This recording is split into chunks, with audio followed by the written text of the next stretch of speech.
Hello, chat. Give me the thing that I love. Give me the thing that I love. That's right. Y'all already know. Y'all already know. I fear. Please do not hit my son with mail. He's a small man. He does not deserve this.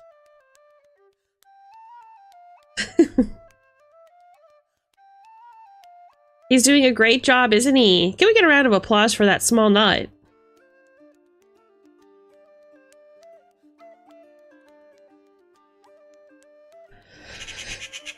Okay, come here, stinker.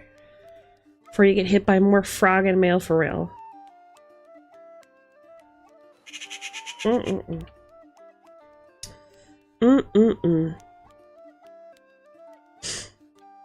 That little stinker.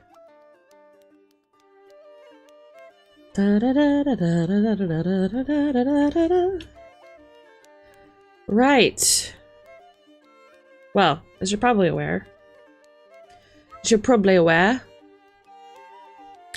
we're gonna be doing some writing.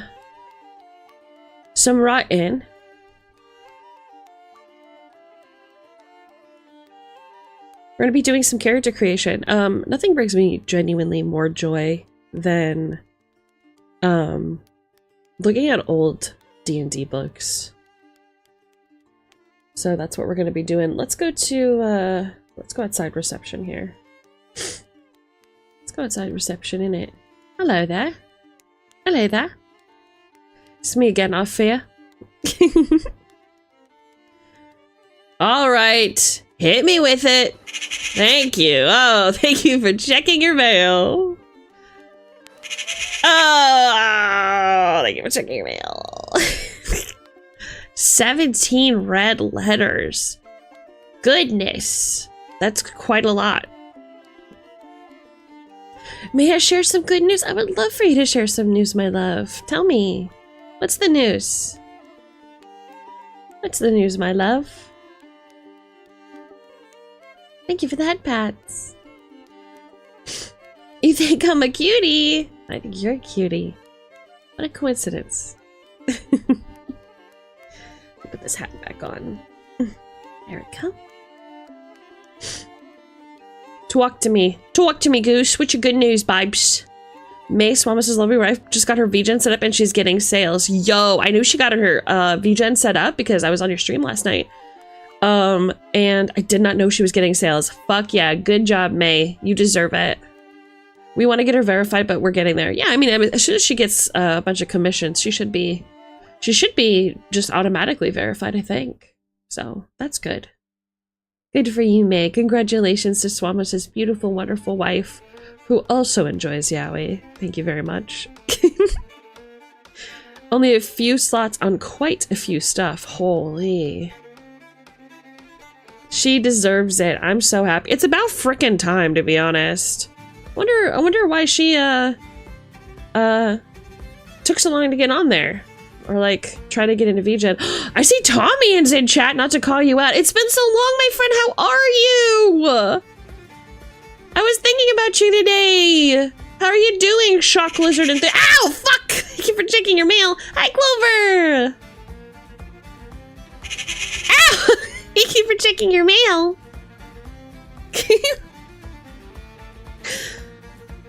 Mama said she didn't know anyone who would give her a key.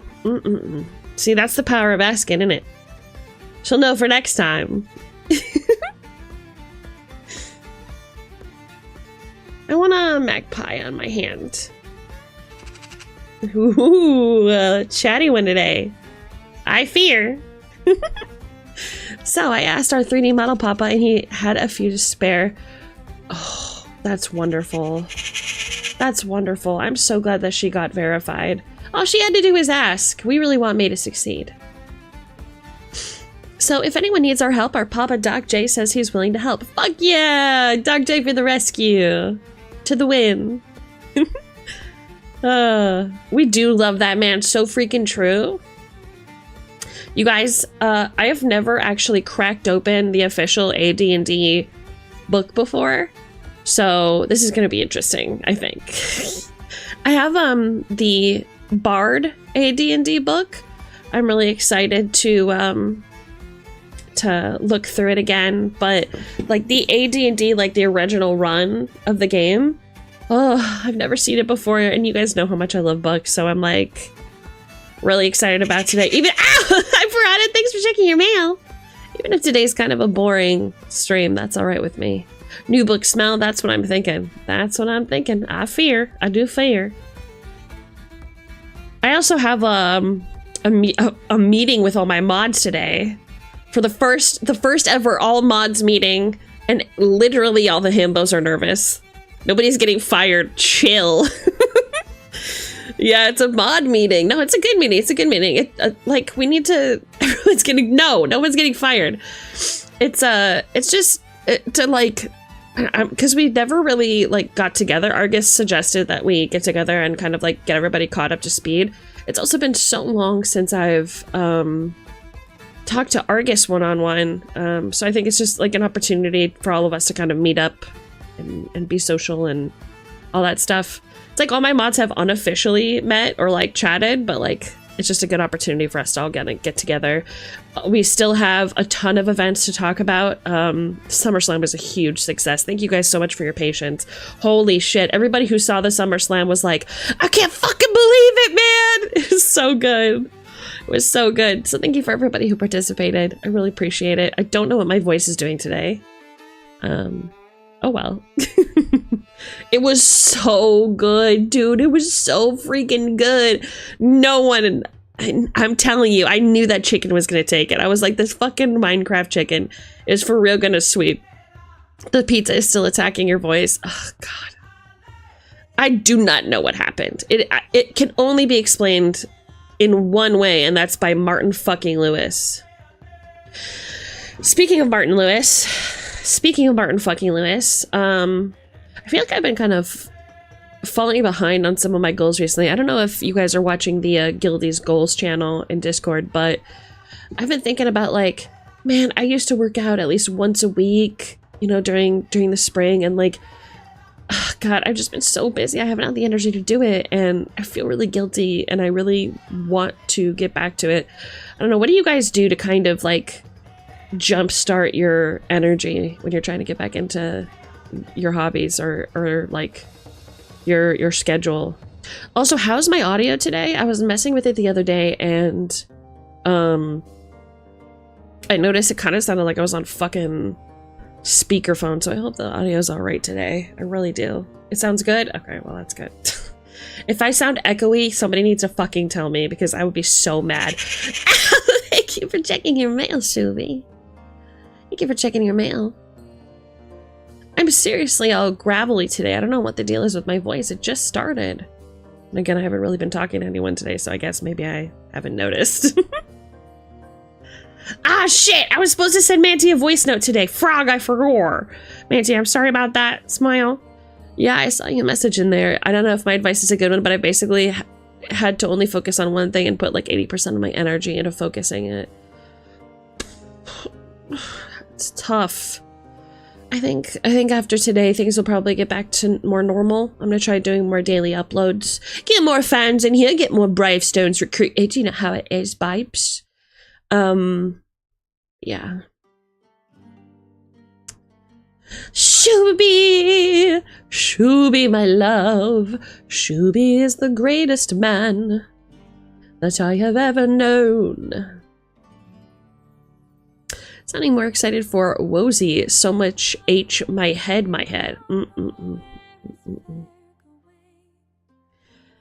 Oh.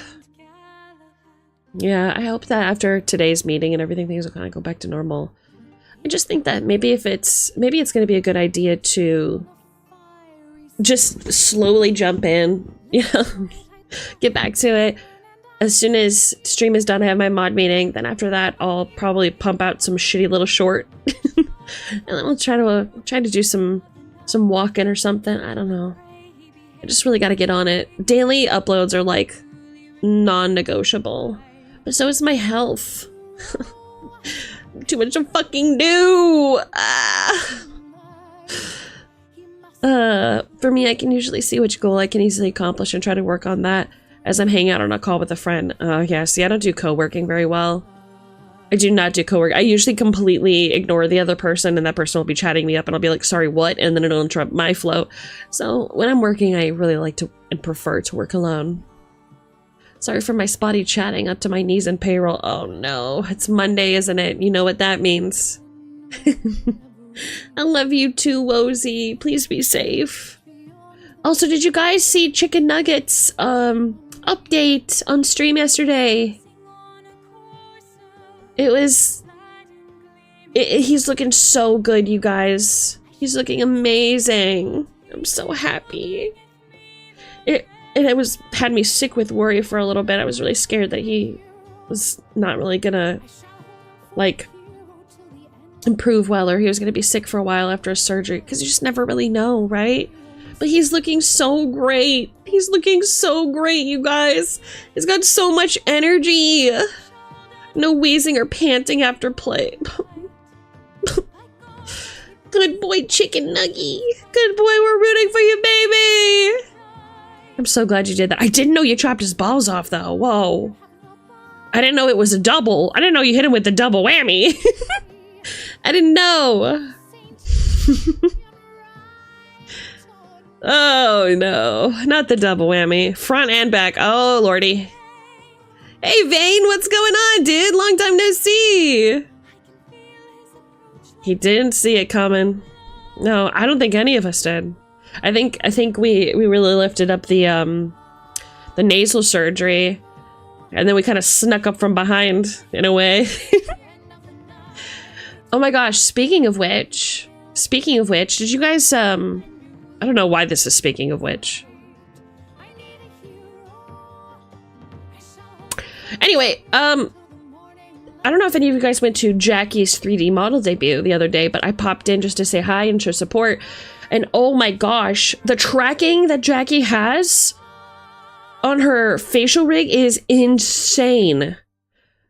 So I messaged her and I was like, hey babe, I want your advice for facial rigging because I have a 3D model that I just debuted, sort of, during the fighting game. And I am hoping to do, and that's another announcement, hoping to do VR chat per chance this Friday. So if you guys want to do a community VR chat type beat, it could be potentially happening this Friday. But yeah, I was like, I really want more facial recognition. I want to be expressive like you did. Please share with me your wisdom. And I've just been kind of messing with it. And let me tell you, even with her advice, etc., it's just been kind of a fucking mess. You're at work? Okay, well, then we might reschedule it so that you can be there. When's your next, like, community-ish day off? I think he has a weird medical smell from his nose stitches, too, and the cone is big. Oh, yeah, I'm sure. I'm sure his smell is just, like, different. Okay, well, if you and Shubi are working, then we can't do it. What day is best for y'all? What day would work better for you guys? So I want to make sure my boys are there, you know?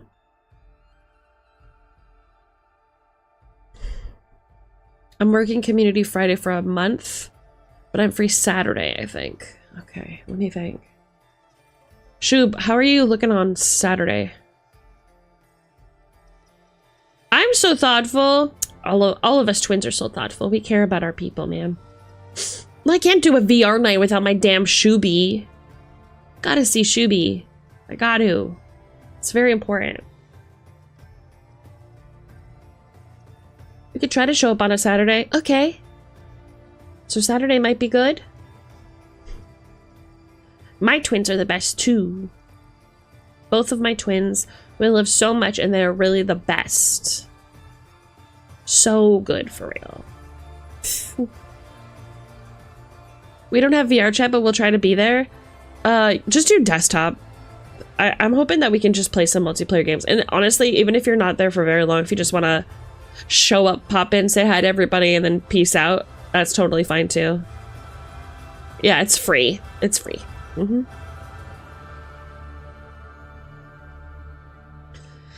So yeah, that's just been kind of occupying my mind. Just when I'm gonna do the VR chat thing. Like, when is everybody gonna be freaking available? All the other events coming up in the next few months that I'm gonna be doing because I'm a psychopath. Getting back to like my health related goals. Getting back to daily uploads. Trying to do long form content. I think my last long form content did pretty good. I think we got something crazy like 1.6 views, which is higher than any of the long form videos I've ever done before. I think it was because it was very controversial. There was a lot of people in comments who didn't really understand what I was talking about with DM Slop and wanted to kind of fight me on it, which is very funny. Very funny vibes. You know, I could, your bud could be a bit controversial, innit? I have VR chat, but I don't know if my PC can run it. God, that's so fair. We'll run a low poly world or something. We'll do golf. Let's do me golf or some shit. Just let us know and we will try to be there. I will let you know. My schedule will be EST. Tuesday, 8:30 to 3:30, Wednesday, Thursday off, Friday, Saturday, 2 to 10. Okay. We can probably do... Mikey! Thank you for checking your mail. Let me go ahead and copy this down so I don't forget. Okay. And I'll take a look at what we can do. Pardon. Or I guess I'm sending it to you. Thanks for holding that for me, bud.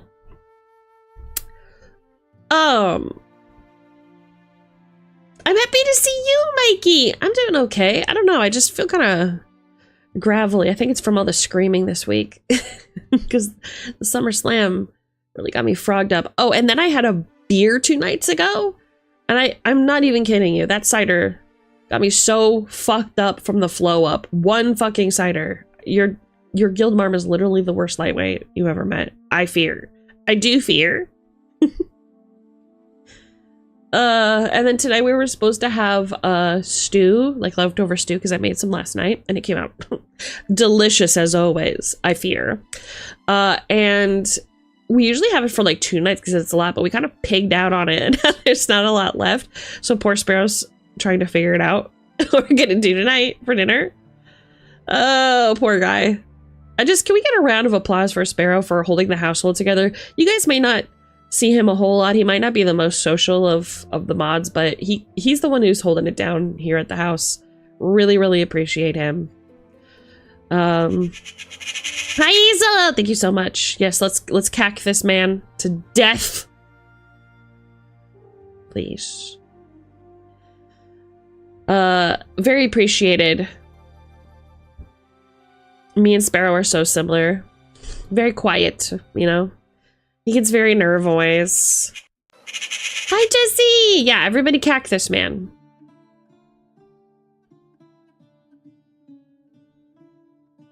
So today, I thought I would do something that I find really exciting. And like explore the AD&D books with you.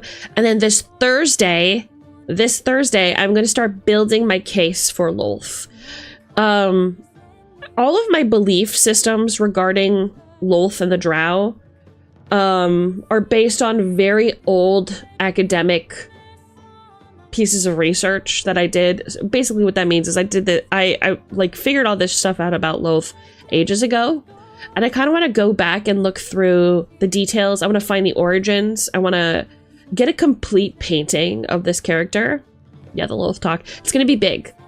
And the way we're going to do that is by looking through some old Dungeons and Dragons stuff that is just forgotten, that's like lost to time. There is this old thing called Dragon 54, I think it's called, and it was an old Dungeons and Dragons magazine that just had like Ed Greenwood just yapping. Oh, and there's a whole thing, by the way, about clerics from Ed Greenwood that I'm gonna fucking read out loud, because some of y'all dunking on my cleric's opinion for real. Some of y'all disagree with my view on clerics. We'll see what the grandfather of D&D has to say, shall we? Let's have a peek at what old Daddy Greenwood has to say about clerics. Let me just say, we're in a good, he and we're aligned. I cannot wait to share with you what he said. He's amazing, and I love him. Yeah, very exciting stuff, very exciting stuff. Oh, something else I wanted to kind of touch on today. There's gonna be, every year I do a merch drop one time a year, and that is during the Wayward Victorian event. So in October, save your schmeckles, or whatever they're called. Save your gold pieces, if you will. Because if you were trying to get an Esme Silverthorn merch drop, stickers, pins, t-shirts, hats, scarves, whatever, the works. It is all going to be available during the Wayward Victorian. Why is everyone saying fuck and no? Oh no, what happened? What? Wait, that's not channel points? No! No. Yeah, real money for merch. Yeah. Mm-hmm.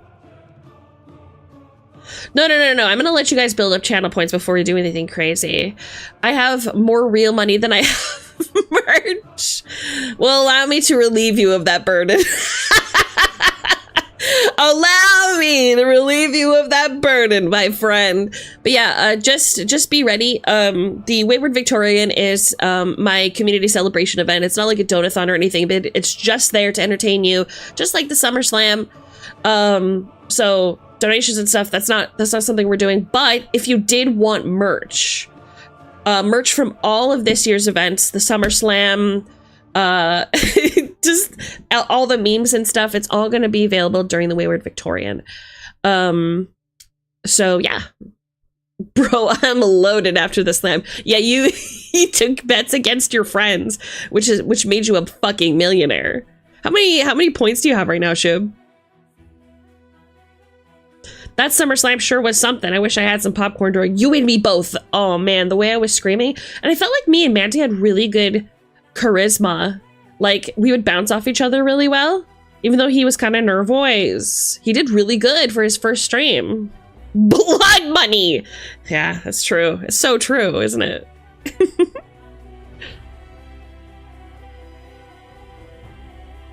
Mm-hmm. Yeah, it was a lot of fun. 128.9, and I've already redeemed a custom sprite. Yes, I have you on my list. I should really do more of those sprites soon. I'm so behind on everything. I'm sorry I'm the worst streamer. I feel. Manti the natural. Yeah, he sure has some big naturals, that's for sure. Mogasima Press 2. Yes! It was so cool that she watched the whole VOD. I was like, oh my gosh, that's really neat. Thank you so much for staying and listening to my screeching. But I mean, to be fair, I can't blame her. It was it was fucking lit. That was the best year of the SummerSlam that we've ever had. Hey Tig, what's going on, dude? Oh man.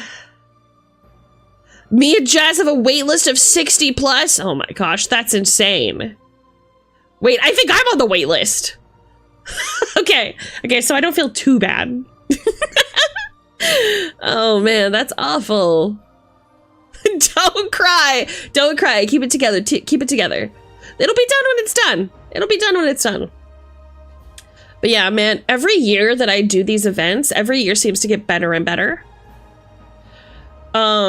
So that's really exciting. Can I show you guys just like a little teaser of what I have planned for the Wayward Victorian this year? Would that be fine?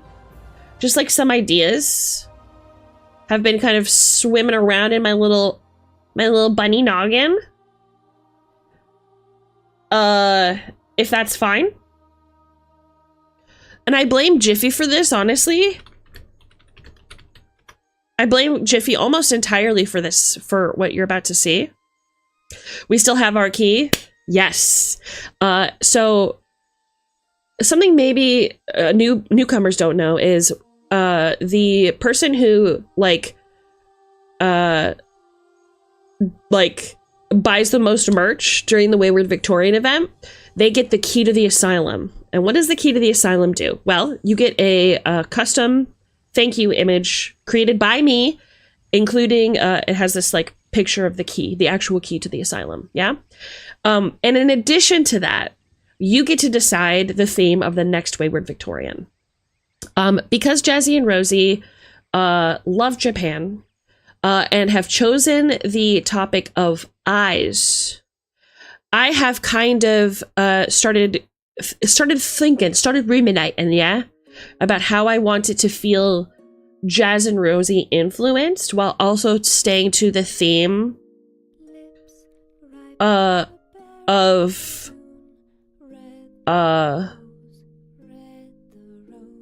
eyes. I can't think. I want to get Esme stuff, but we are hurting from Nuggie, so we might not win this year, but we will buy our sisters merch. Hey, don't worry about it. It's never a big deal. It's just merch. You guys knew my struggle. I talked to you twins about how fucking dumb doing my own merch is. It was it was awful. So am I looking forward to a merch drop? No.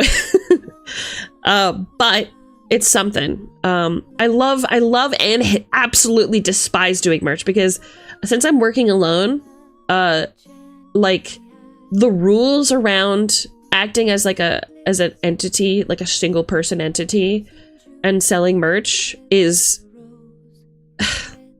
not easy. Let me tell ya. But I was hoping that people would have their fucking merch before the end of the Wayward Victorian last year, and they didn't get it until like way after. I think Argus didn't get it until like 2 weeks after, which is very silly. Hold on, let me find the inspo. Also, I need someone to lend me $30 so that I can get my Esme Silverthorn dice from Never. Thanks. Okay, hold on. Let me find the inspo really quick. I was scared when it didn't arrive. God, it's not your fault. It's not your fault.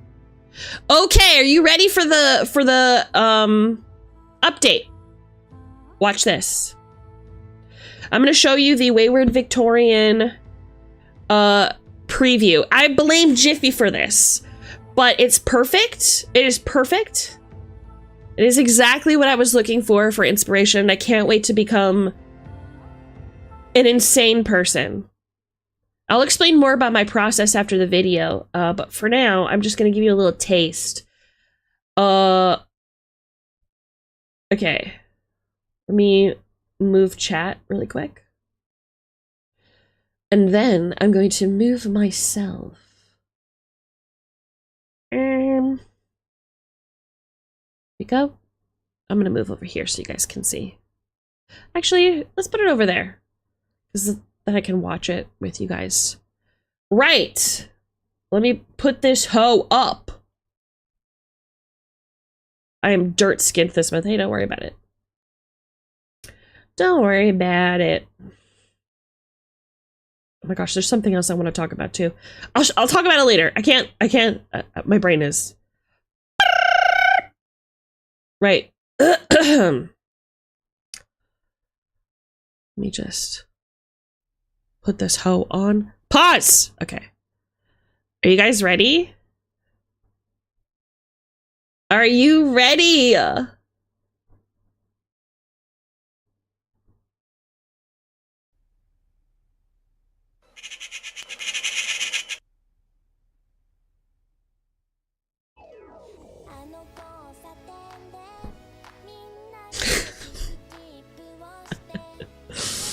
It's perfect.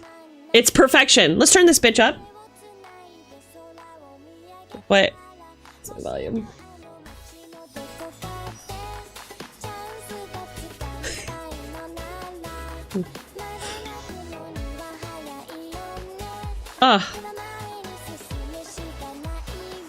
Yeah. Pon. Ugh. Nani? You guys haven't seen this!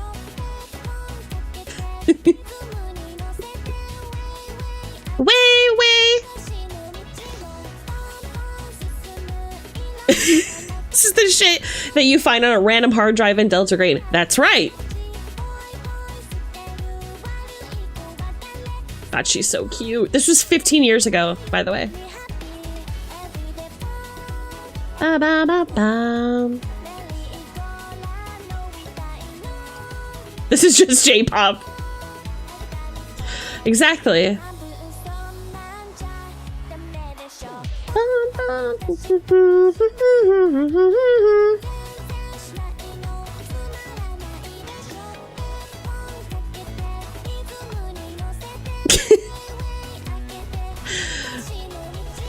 So Jiffy posted this and I was like, this is fucking perfect. Just like synapse overload, eyeballs.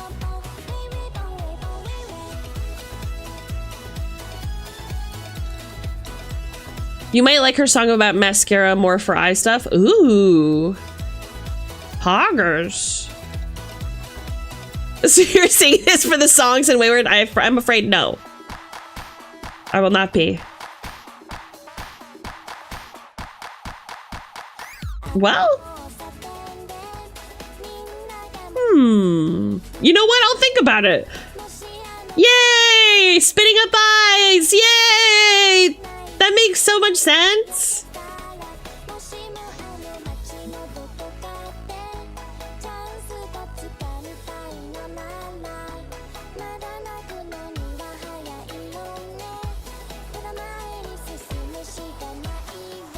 Iya.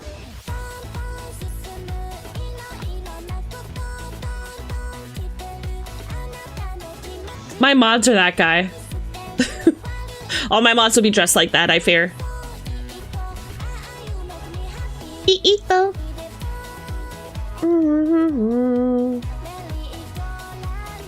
We were in Japan when that song was on the TV? Really? So this will be nostalgic for you then.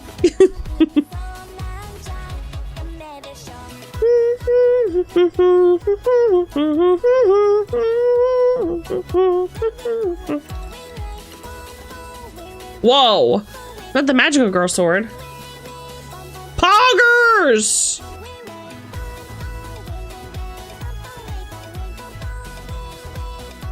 This song is super nostalgic. I know, right? I remember seeing this being like, what the fuck is going on in Japan? Are they okay? And then after starting like these events, I was like, this is kind of exactly what I'm looking for. This is normal, smile. Oh no. Not more of my verbal tics. You guys are starting to say smile. Oh no. Love her, she's so cute. Anyway, that's all I had to say about that. Have you seen their Longman commercials? I haven't. This is the only thing I've seen by her. What was that other video? What is it called? That's the song. Tsukematsukeru. Okay, you got it. Let me see.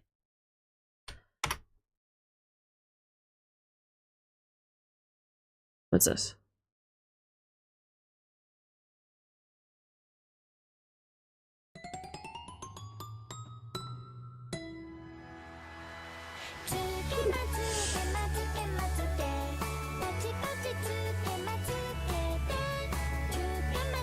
I love it already.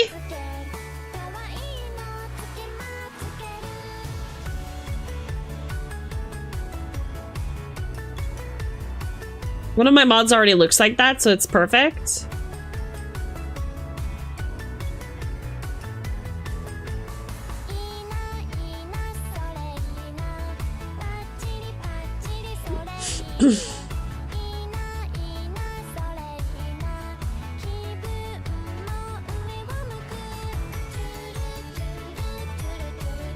It gets worse? Fantastic.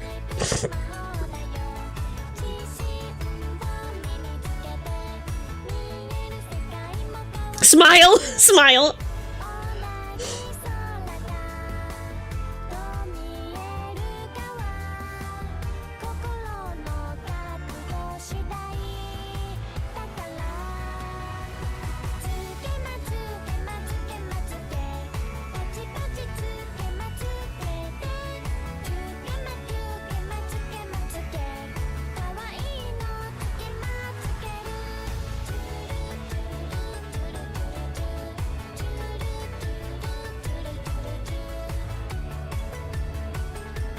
This is kind of poggers.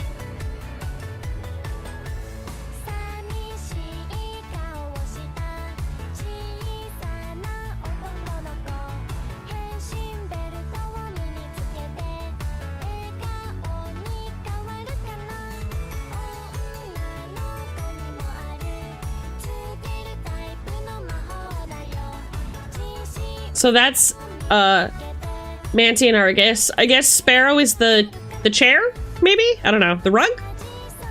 Is there gonna be a third one?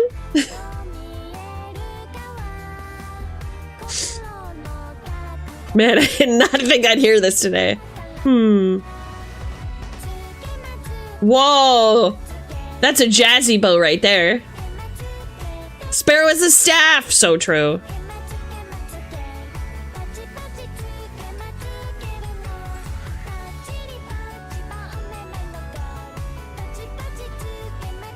So far, not so bad.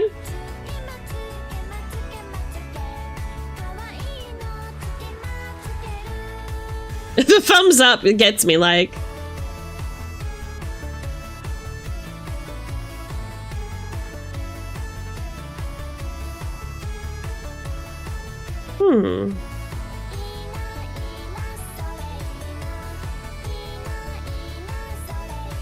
If I'm quiet, it's because I'm trying to think of ideas.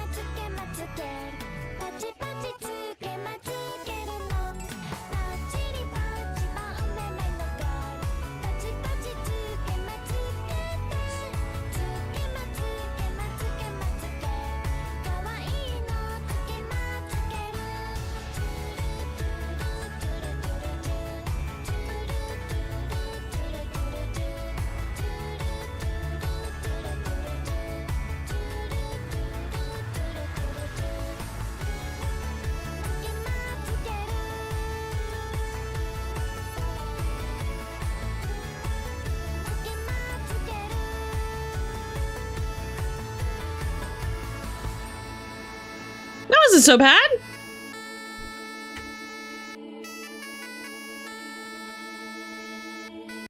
That wasn't so bad.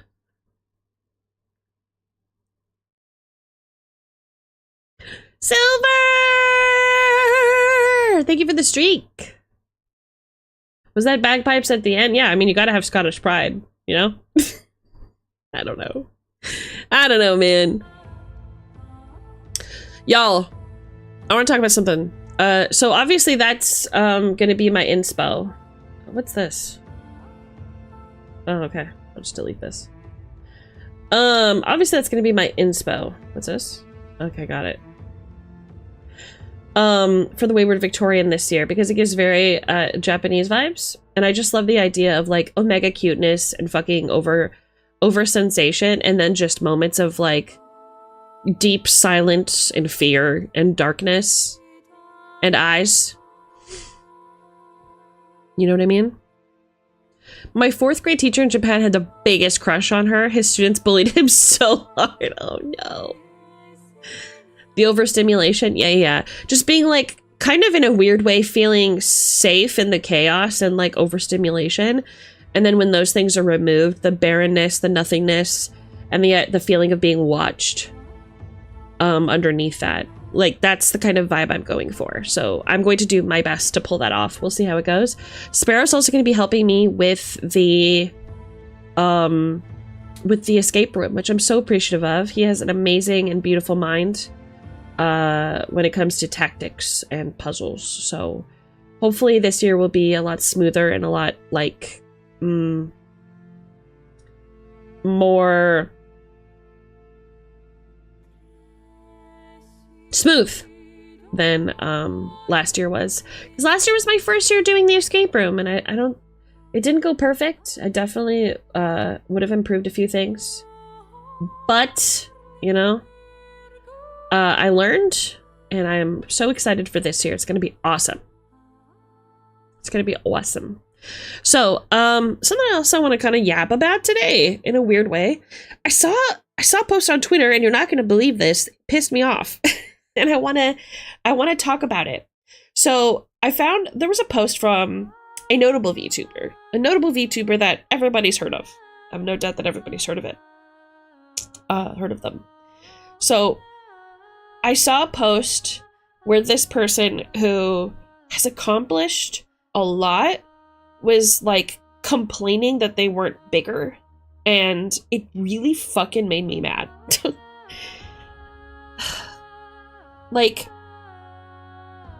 I hate it when like famous or like pretty popular pretty popular and like well-known VTubers who have big connections in the industry like complain about like not enough growth. I'm like, okay, so like you have there's a couple things wrong with this. A, like you have no reason to complain. Because either you haven't tried any new formulas except for the one that got you here to begin with, which means you haven't done any brand research whatsoever about like how VTubing has changed since you got in the game.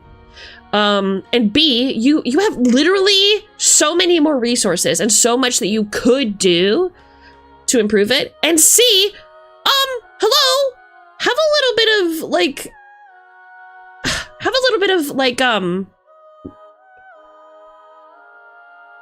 of respect for like the people who are here with you. Like, appreciate your community. Like, okay, I understand why small VTubers like really complain about where they are in their careers, because they see people like this who have hundreds or even thousands of people watching and go, oh, I wish that I was more famous. And it's like, how do I compare myself to that? I don't have the resources or the connections that this person has, and they feel like they're failing. What does that mean for me? You know? I feel like big VTubers really don't think about the little guys who are looking up to them and how they hold themselves in public and how they perform in public, what that's going to look like to people who want to be them someday. It made me upset because this was a VTuber that I thought was really cool. And I was like, and it's like, here's the thing. This isn't the first time that this person has bitched about it. I'm like, okay, can't you just be happy with where you are? What are you losing in this scenario? Somebody needs to be hit with the humble whip. That's kind of how I feel. I feel like, you know, in their credit, maybe they're just like comparing themselves to all their like uber famous friends and are like, oh, I want to be on that level. Like, okay, I guess that I see what you mean, but like, then go back to your roots. Start connecting with people who are smaller than you or your size. Stop thinking like, oh, these people are below me. I should be, you know, being with bigger and better names. No, stay on your level. Try to make connections. Do new things. Hold events, like events, like, you know, like the Wayward Victorian, etc. Like do stuff outside of your comfort zone. Try something new, because you're not like inviting new people to the club, right? Also recognize like, what is your niche? Yeah. Is your niche being a popular VTuber? Because that will only get you so far. Like what is your thing? Like what is your theme? Mine is being a Dungeons and Dragons VTuber. My hand can kind of stretch out of that a little bit for like fantasy or TTRPGs. I'm lucky in that way. Ow! Thank you for checking your mail, Liam. How you doing? But like there are VTubers out there who got famous during the VTuber bubble and now have absolutely no idea how to market themselves to an ever-growing medium that is just filled with more creativity, more talent. And like, if you're not the best to ever do it, you know, maybe this person feels like they're starting to slip back, but like, in that case, do something about it besides bitch on Twitter about how like you wish you were more famous. Oh my God, it just makes me sick to my fucking stomach, dude. And like, this is why I'm saying like people get so fucking competitive in this area. We should be rooting for each other. Like, if we see giant VTubers, yeah, giant VTubers, well-known names in the industry, being competitive, shaming each other, calling each other out, trying to like blackmail each other, emotionally manipulate each other, abuse each other. What are us small fish at the bottom thinking that we're gonna have to do to get there? It just like proliferates more misery. It's like, it's a fucking shame, you know? I get that they want to always do better, but yeah, some people will never be happy. That's what I'm saying. It's like, okay, then do better. You want to do better? Then do better. Do better. You're like the only people who, if you're upset that the only people who watch you are people who have always watched you, then figure out a niche to draw in new people. Do something fucking new. Don't just be like, oh, I'm doing the same thing I've always done. How come nothing's changed? Because you're staying exactly where you were. You have to do something different, I fear. And it's got to be big. It's got to be more than just a new model or like a new vibe. You got to do something different. You have to change. Things have to change for things to change.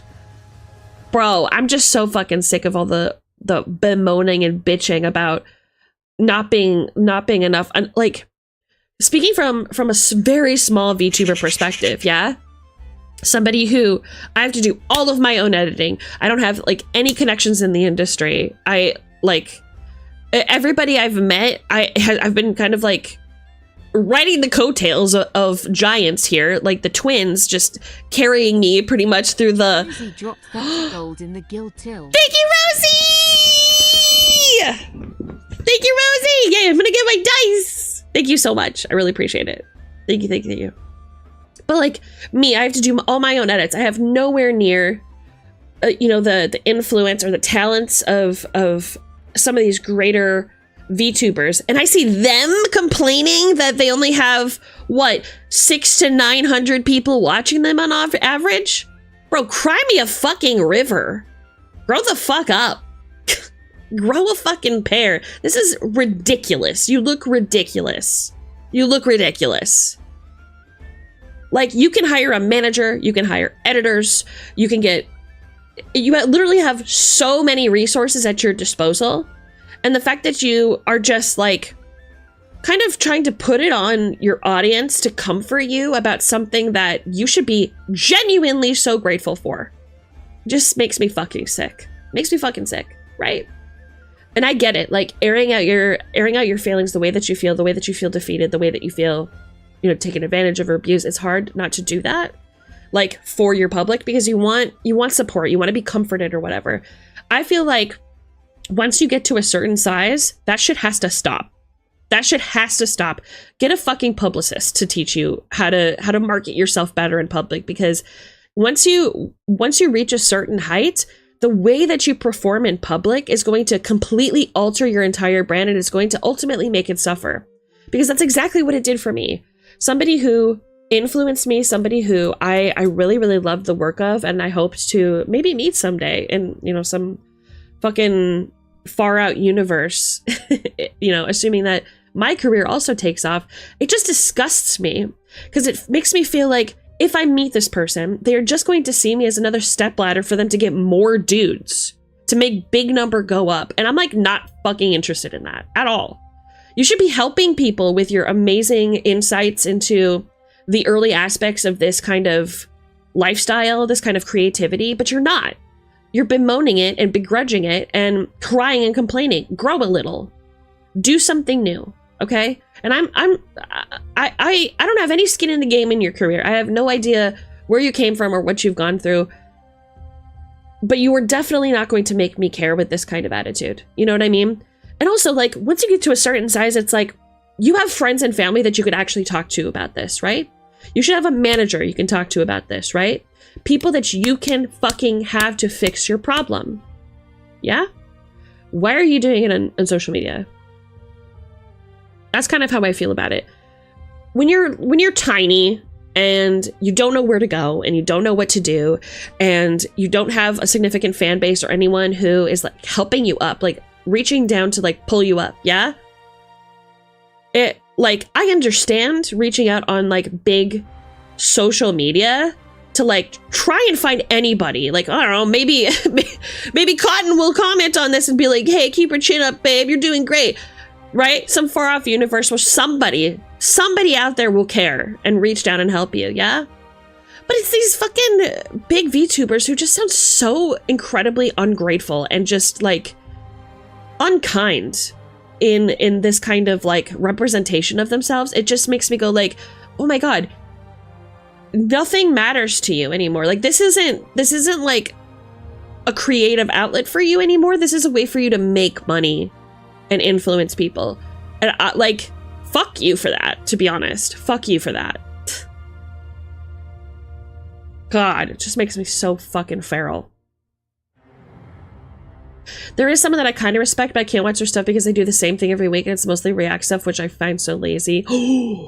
I want to know who you're talking about. Do I know them? I don't even have a quarter of the amount of most VTubers and I'm proud of where I stand. Yeah, right?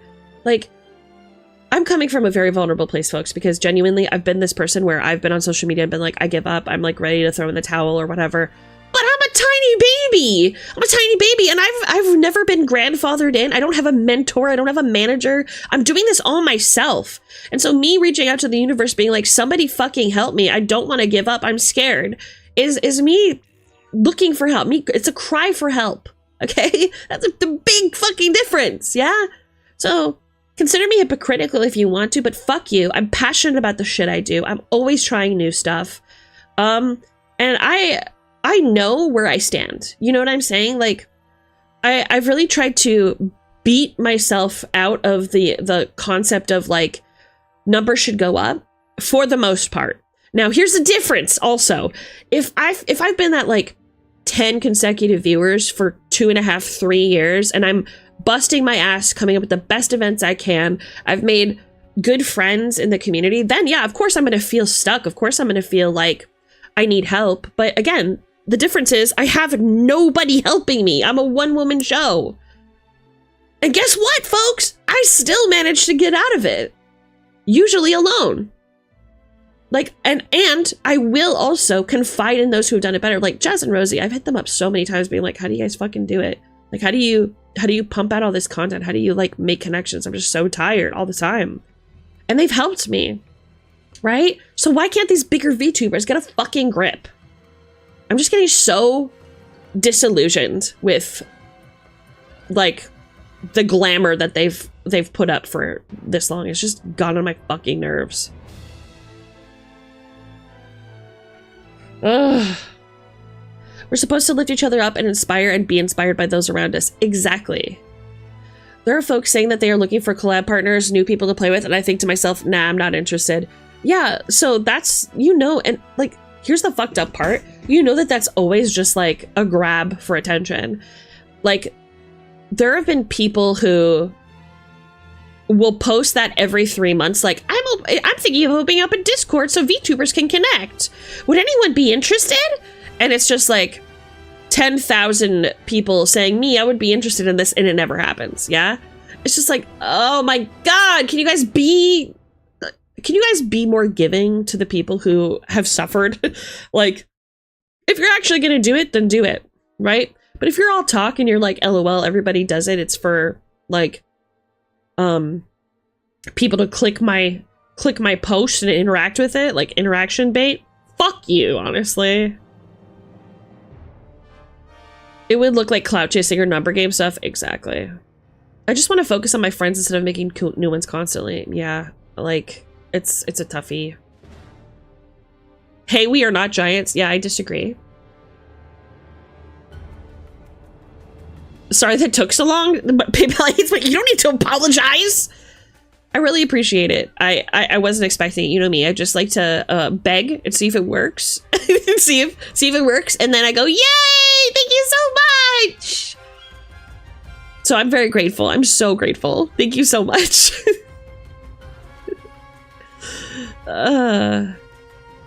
Hey girl, are you a mimic? Because I want to fail my save and have you eat me. Easy. March yourself up to my quarters. Smile. It must be nice to talk about the same problems being streamers. Mm-hmm. It feels so good.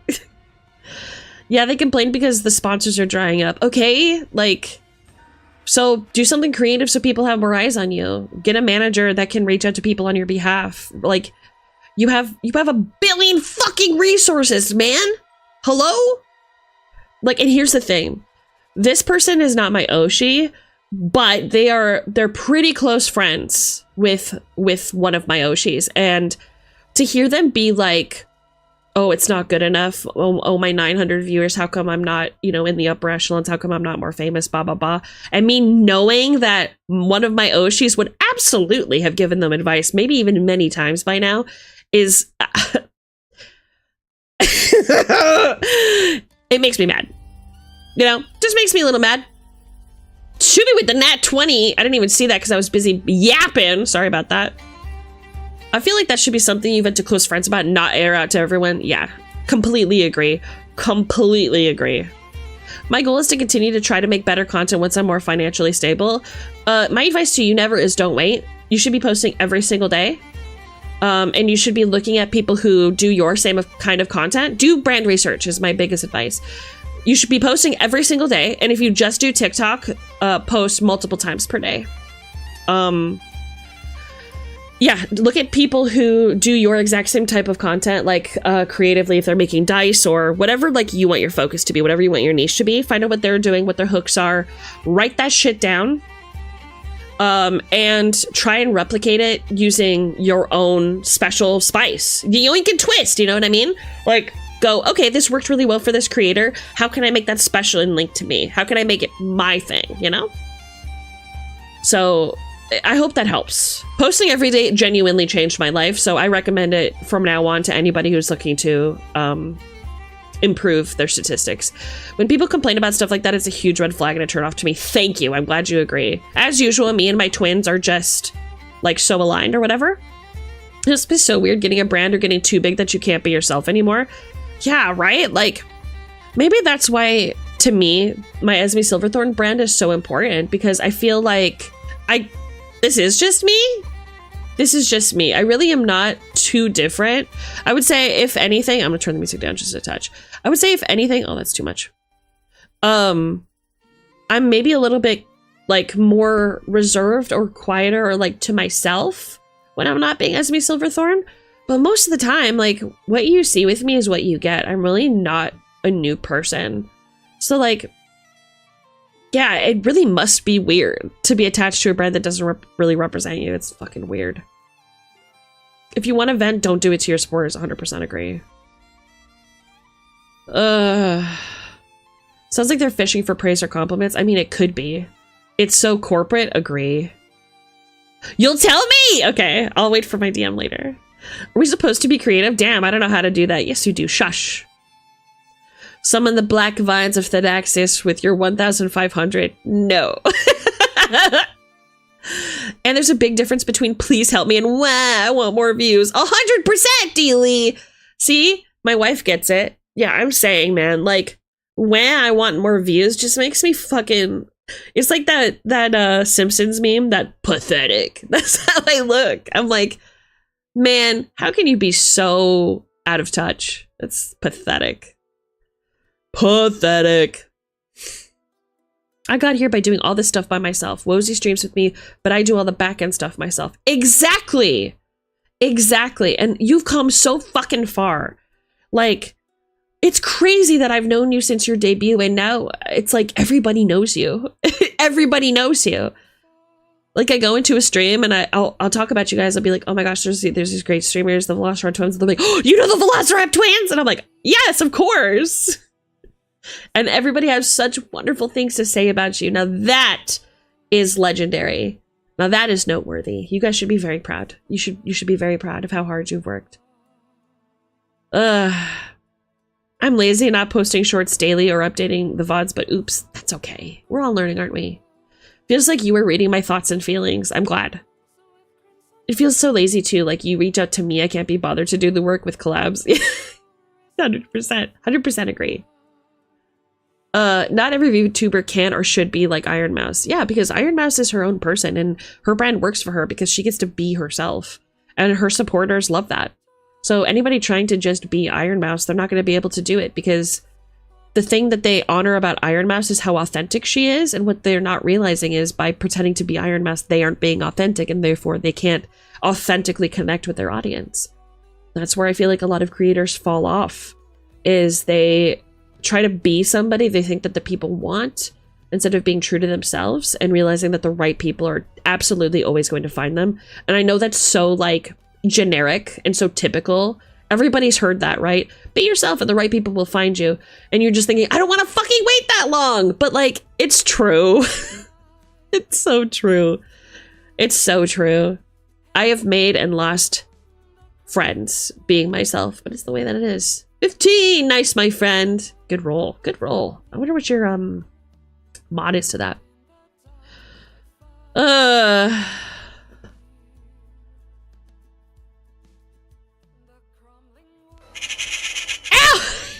Thank you for checking your mail. Kaizi's here! I'm sorry, I'm so behind on chat. Kaizi, how are you? Oh, the most beautiful bard in all the realms is live. Hello, Esme and Gain. Kaizi is here. Can we get a shout out in chat for Kaizi, please? Por favor. That's why I can't with people who play characters. I mean, thank you for checking your mail. We've both, unfortunately, been acquainted with somebody who we've learned too late is playing a character, right? That's why I can't. Oh, we already read that. I love listening to your opinions. I'm so not in the VTuber scene. It's interesting. Look into a different world, right? It's like peeking through like a fairy portal and going, okay, what are the answers problems today? Yeah, not gonna lie, your perspective is deeply refreshing. Thank you. Thank you very much. I am very proud of what I've learned, who I am, and the connections I've built. And I feel like if you as a creator aren't, then you need to reevaluate. And okay, this is not, I could never be hypocritical on this topic because I've fucking been there. You guys remember, old heads remember Star Bunny Hee Hee. That entire character, that VTuber, my first VTuber, was not Esme Silverthorne for one reason. And that is because, A, I had been Esme Silverthorne every opportunity that I've ever gotten. And I'm like, well, maybe I'll try a new character this time. And B, I was like, this is what VTubers are like. Like, they're all like goth, big booby baddies. So that's what I'm going to be. I mean, it wasn't too far off from who I really am, but you know, it just wasn't like, this is me. What you're seeing right now is me, like the real me. And being Star Bunny, it just like, it wasn't it. I was just trying to like figure it out. And as soon as I realized that I wasn't being authentic, I lost a ton of my regular old heads, like people who had been with me since the start. And it really put me in a bad like mental for a while. But being Esme Silverthorne has given me more than I've ever lost as Star Bunny. And I hope that you guys take that with you no matter where you go. If you can't figure out who you are, what your place in life is, that feeling of inauthenticity is going to follow you. And the people who are also inauthentic are also going to follow you. And nobody wants dishonest people in their lives. Let's face it. Yeah. Yeah, it's interesting to get behind the scenes details. I used to be here too. It's weird to be on this side, right? I'm so happy and so lucky to have you on this side with us. I get excited seeing your videos on an extrovert too, scared to play D&D. What? Why are you too scared to play D&D?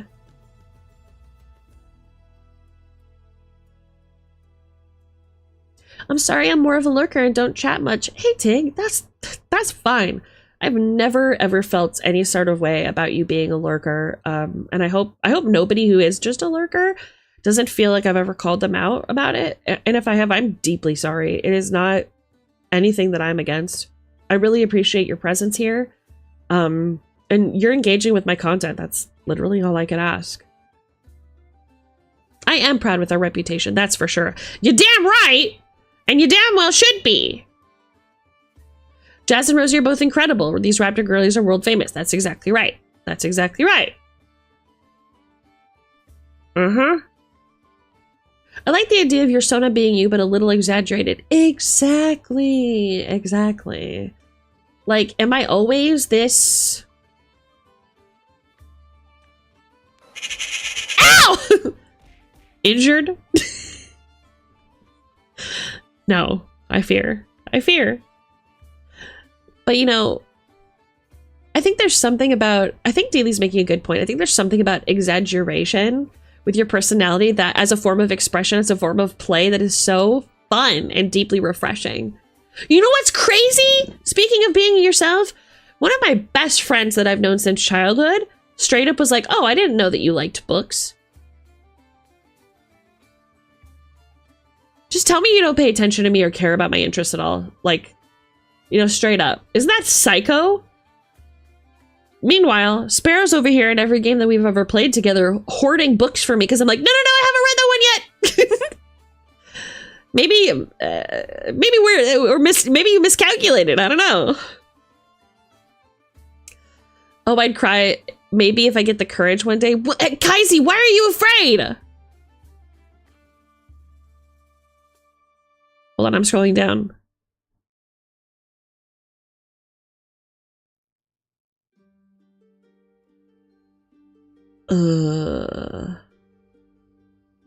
May's here! Hi, May! Congratulations, May, on your VGen! Make that big money. If I had money, I would totally commission you. I'm gonna try. Also, it didn't help that you were slime for a year and a half and you hated it. Look it. I didn't mind being a slime. It's the fact that, like, nobody wanted to watch me as a slime that I hated.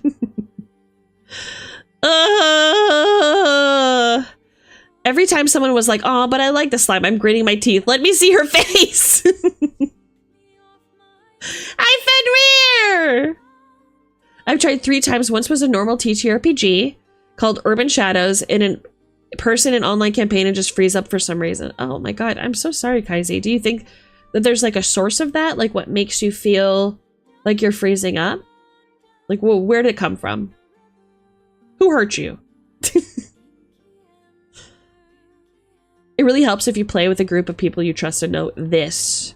This is true. Oh, what are we experiencing? What was that? Oh, my GBA. It's busted. I guess my spell fizzled. Sorry about that. I fear. Do I have my filters on this one? I do. So what happened? There we go. Enjoy. Pool party time, I'll be lurking. I want to come! I want to go too! Me for a moment wondering how I got 33k points. I remember this lab. I understand. I understand. Okay. Man, I really want a bikini model. I guess next year. Next year, maybe. I'm gonna be using this model probably for a while. Until my dream model mama opens up, I won't be debuting a 2.0, so I've got time. Mavoli, please take me. I'm Auntie. Working on the bikini as me.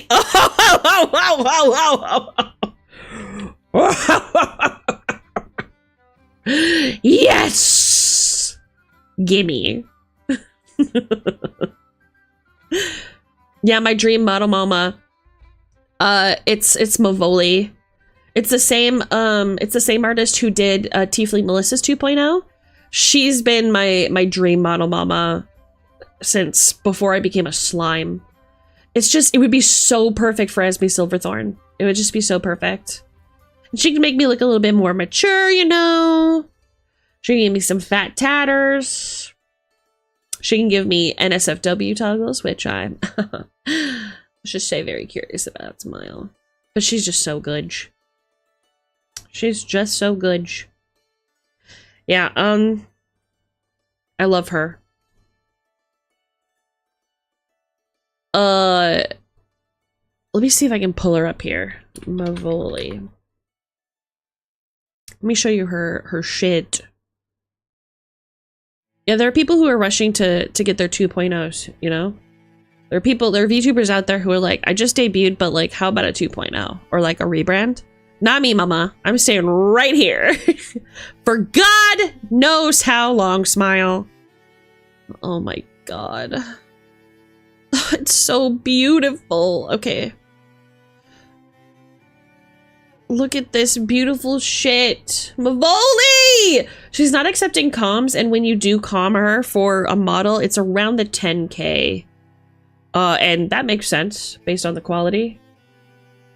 Let me just pop this hoe on up. We made new outfits right after we debuted, but we've been waiting. Yeah. And I mean, you guys aren't rebranding or anything, so, like, that doesn't apply to you. Okay, window capture. Look at this. God. Please. Please.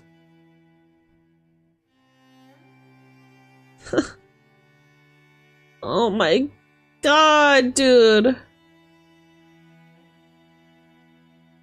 I would be such a good model, baby. Please pick me. I'm crying. I'm crying.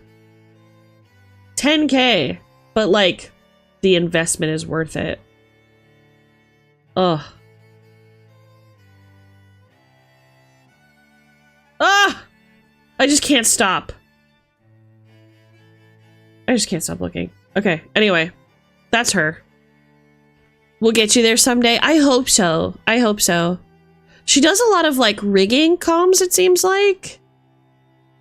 But I haven't seen her do, like, a model that she made. In a minute. In a minute. They're so expressive. I know. I know. But, you know, it's worth the wait. It is so worth the wait. I do not mind.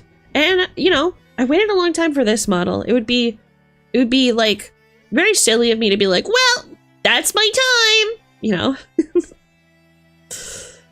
Very soft and pretty. I know, it's so painted and so, like, it kind of reminds me of, I mean, a better version of my art style, or like at least the art style I want. So it just feels so right. I want it. I wonder if she does payment plans. Probably not. She doesn't have to. She bought a house with her career. So, like, she doesn't have to do anything. And, like, I respect it. But also, please open up your comms. I'm desperate. I'm desperate. Someday. Someday we'll get there, folks. What do you think my model would be like, says my wife. Ooh. Ooh.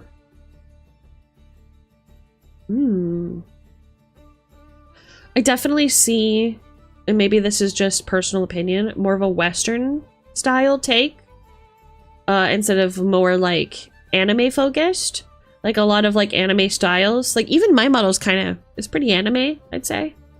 But like you, I can definitely see with a more Western style. Very soft lighting, very very soft girl. That's what I see. You know?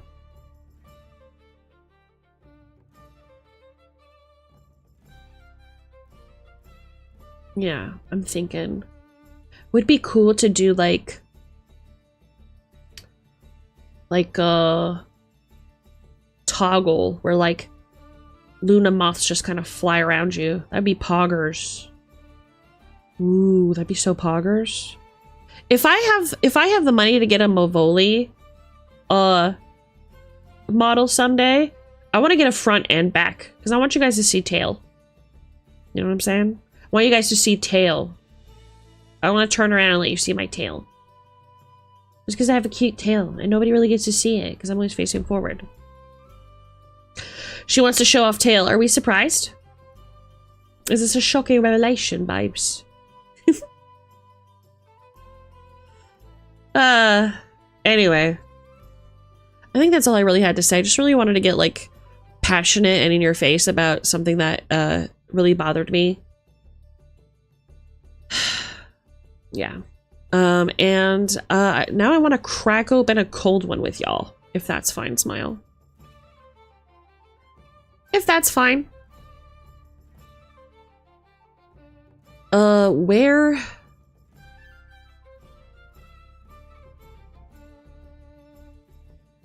Why do I have so many messages?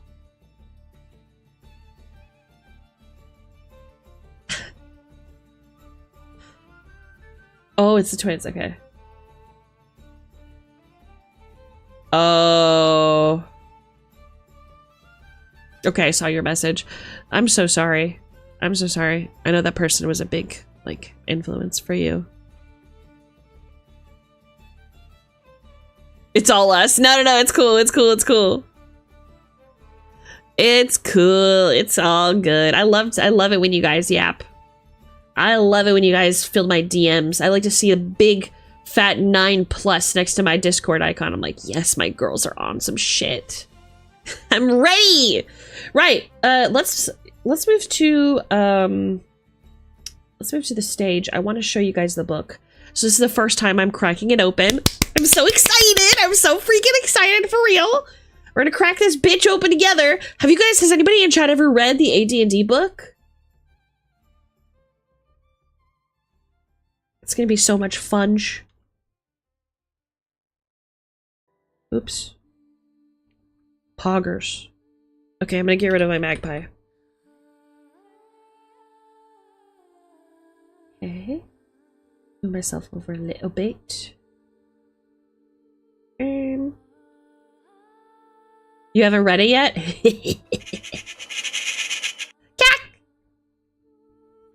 Right. Hee hee ha ha ho ho. Let's dig in. Where is my book? There she is. Oh my gosh. Oh, okay. So I should mention, I don't actually have the book, obviously, but I found an online version. So let's crack it open together. How freaking exciting! How freaking exciting! No new book smell? You're telling me, brother. Look, these books are probably really expensive. Someday I'll have all of them, but I'm not a big enough YouTuber yet. Someday. Someday. Okay, let's crack open this hoe. I just want to see what's in here. And then we're going to open up the book that I have, which is the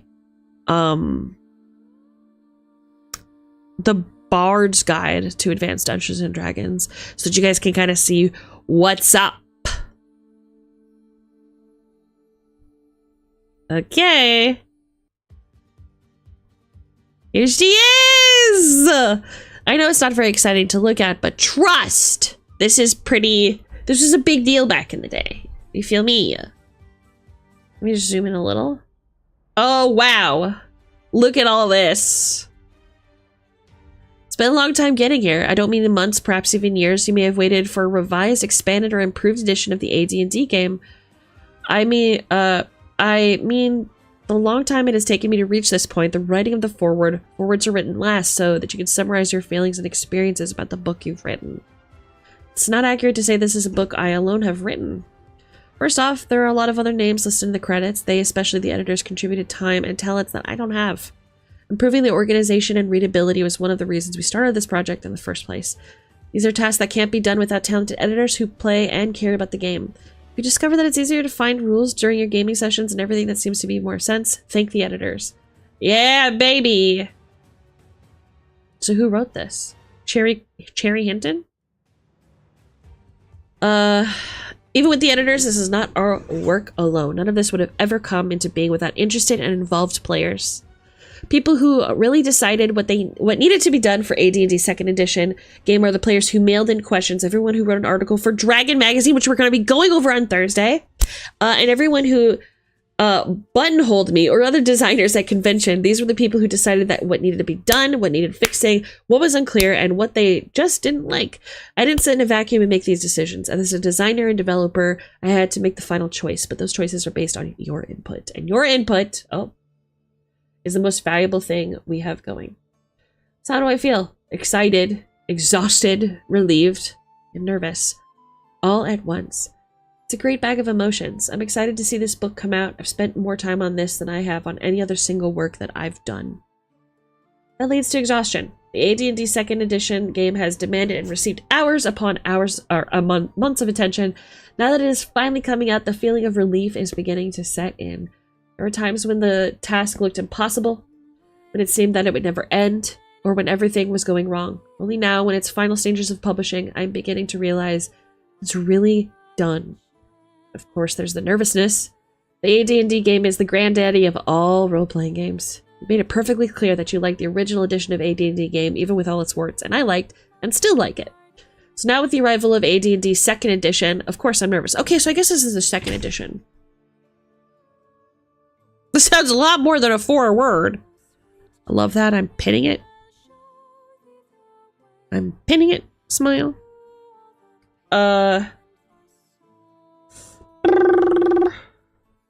Maybe this isn't like the more legible version. I don't know. We'll see. The fact that at this point in time, at 1989, they're talking about AD&D being the granddaddy of all TTRPGs is really cool. Okay. None of this comes as any surprise. I volunteered to prepare this edition because I wanted to do something for the game I liked. The 10 years of experience I've had in game design has shown me what works and what doesn't, and sometimes even why. So at this point, Zeb Cook had 10 years of experience, which means he started his D&D career at 1979, which is kind of crazy to think about. At the very start, we outlined the goals to make it easier to find things, to make the rules easier to understand, to fix things that didn't work, and had the best new ideas from the expansions and other sources, and most important of all, to make sure the game was still one that you knew and enjoyed. Of them all, the last was the hardest and most demanding, conflicting as it did with my basic desire to design things. Fortunately, things didn't rest on me alone. Lots of eager eyes from those fellow designers to those enthusiastic playtesters minutely examined this book and restrained me from overzealousness. It hasn't always been easy to walk a fine line between not enough and too much. In the past 2 years, I've talked to interested players many times, hearing their concerns and sharing my ideas. I was at the end of one of these talks at a convention in Missoula, Montana. Just as I described some rules change, that one of the listeners smiled and said, "You know, we've been doing that for years." And that's what AD&D 2nd edition is all about. Collecting and organizing all those things that we, as players, have been doing for years. That's the way that it should be done, isn't it? Back in 1989, they had no way of knowing about the incredible critical impact that Dungeons and Dragons would have on the entire world in the next 20, 30, 40, 50, 60, 70, 80, 90, 100 years, right? And now it's a household name. Now it's a household phenomenon. People can get into it anytime. It's insane to think about. Hey, Ron, how are ya? It's insane to think about. And I think that these words still very much ring true. This whole, we've been doing that for years, and AD&D collecting and organizing those things that we as players have been doing for years. I wish that we would go back to stuff like that. Like coming up with new concepts, new ideas, new rules, new designs and things. Like, that's all well and good, but like at the core of it, the meat and potatoes, the stuff that fulfills you, the stuff that brings people to your table, that's all the same stuff that we've been doing for years, and reminding ourselves of that and going back to those roots, I feel like is going to bring us success if we do those things in the future when it comes to Dungeons and Dragons. So there's that. This is not AD&D 3rd edition, Lamau. That's fun. Okay. Oh, look at this. Oh. Let's get into it. Let's get fucking into it. Hey, what's up, Melody? Moldy? I don't know. What do you prefer? Okay. Look at all these characters, y'all. Look what's down here. Under the rogue section. How interesting. How interesting. Is anyone surprised? Look at the schools of magic. Illusionist. It's so funny. Okay, let's take a look. Not a lot of... There's like a lot of... What the numbers mean. Love that. Not a lot of options here, but like keeping it simple. Keep it simple, stupid. It's a great rule. Money and equipment. Magic. Schools of magic, learning spells, and then just illusions. I'm curious how that's all gonna work. Okay, let's see.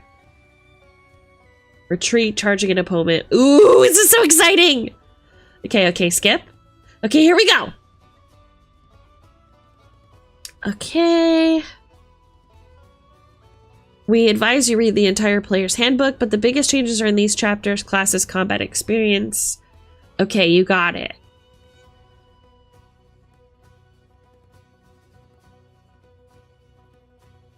Acquire materials. We've seen play. Oops. Oops! Hold on a minute. Can you guys see okay? Look at all the jargon. Charming rogues. Hi, gear! Oh, man. All of this stuff is like second nature to us, but back in the day, we really needed like all of this to be explained to us, didn't we? That's so cool.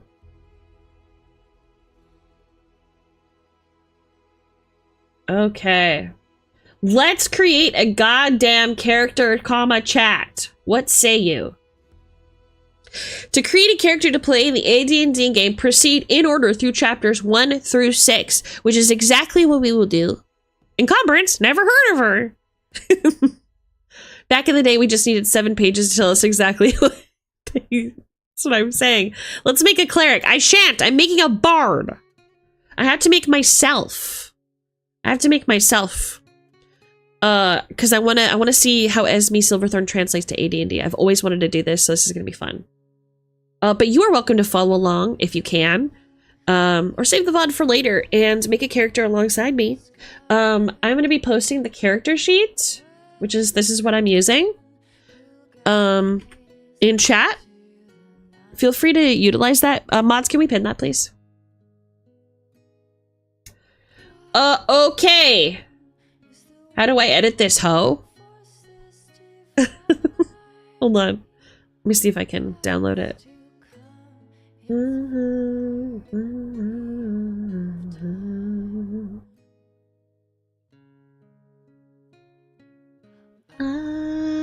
am the one.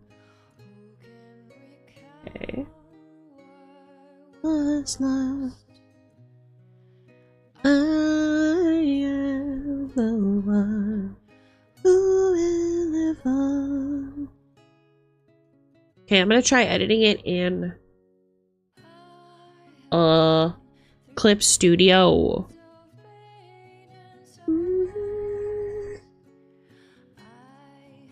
I can load a PNG in this hoe, right? Or a PSD. Probably, you think?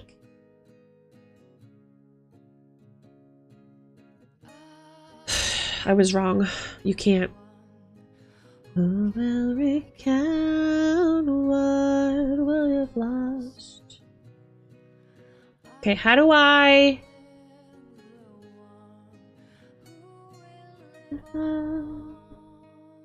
How do I edit this hoe? Edit with Acrobat perchance?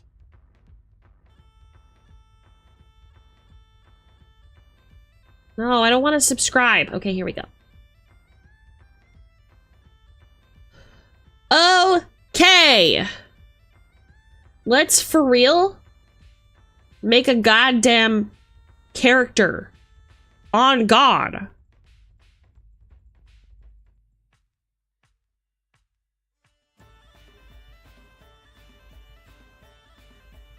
Okay. Where did I put it? Hold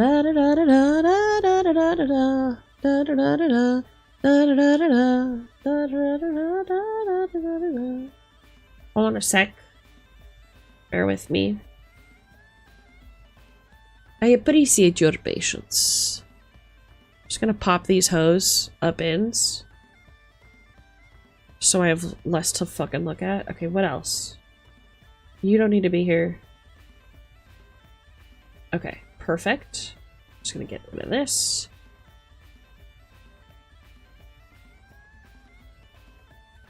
Jahira, where did you come from? What are you talking about? What are you talking about? Okay. So, I'm gonna have to be careful about how I show this, because it's gonna be 2 separate screens. So I'm gonna do my best. So here's my character sheet. All right, character name. My name is Esme Silverthorn. Obviously, my player name, and you're not going to believe this, Esme Silverthorn. Wow. Class, Bard. Level 1. Okay, I should stop because maybe there's special rules, yeah? Oh, wow, look at this. Poggers. Welcome back, Vane. Okay, here we go. Let's have a little peek. Okay, I'm gonna switch this back to the... Oh, if anybody's interested in following along, I pinned the Google Drive with the AD&D character sheet, so you can make a character too if you wish. Here we go. Okay. All right, so roll your ability scores. I need scores for strength, dex, constitution, intelligence, wisdom, and charisma. Okay. I think what you do is you roll 5 dice and you drop the lowest. I think that's the rule. Let me verify.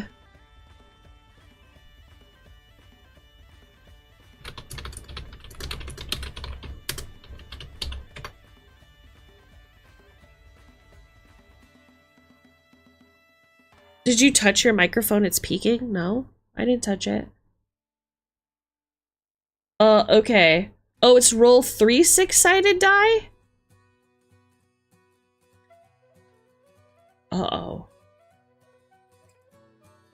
You can, okay, so roll 4, drop the lowest.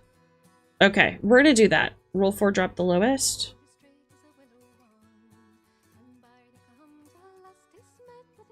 Okay, that's what we'll do. I think maybe my mic's just too close to my face. How's that?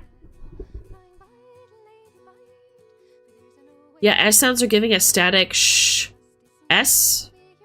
Interesting. I can try turning my mic down a touch. How's that? Better? Okay. So how come you're telling me this halfway through the damn stream? I asked earlier how my audio was before we got into this, and now you want to troubleshoot with me, bro. What the frog?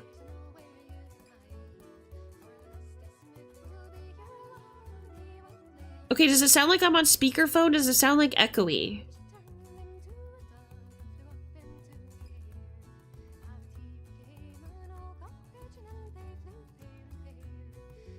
Okay, so am I good now?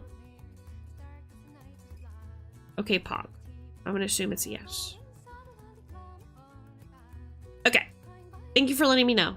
I'm not mad at you. I'm just like, I'm trying to get into this hole. And I like asked earlier, nobody said anything.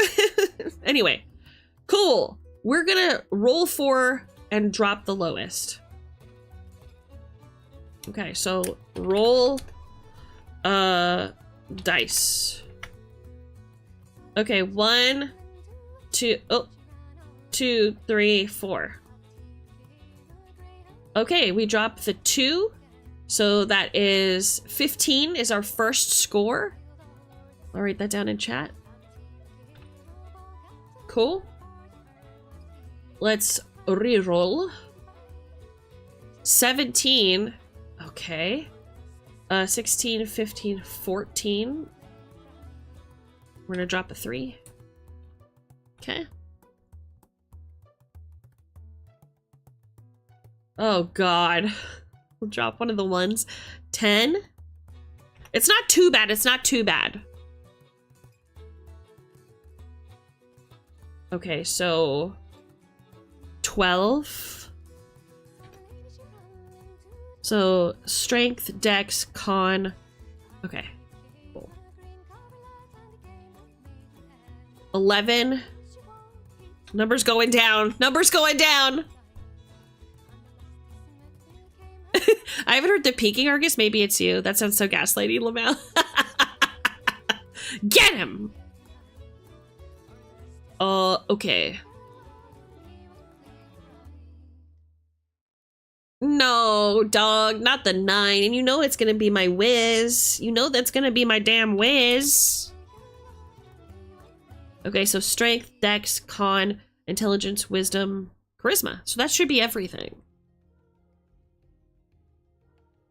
That should be everything. Poggers. Let's figure out where we want these hoes to go, Smile. Okay. Okay, so Esme Silverthorn, what do I want to be able to do? Esme uses a whip.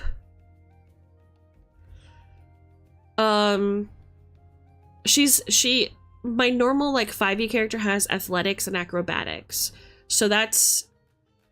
I don't really care too much about hitting or, like, damage. I care about... Because I'm not really the damage dealer, right? The things that I care about most are going to be charisma, probably intelligence for spellcasting, and dex. So, Wizless Bard. I mean, that's just me in a nutshell. My perception's basically a 0. Let's just put that in there now. Let's just get that done right off the bat.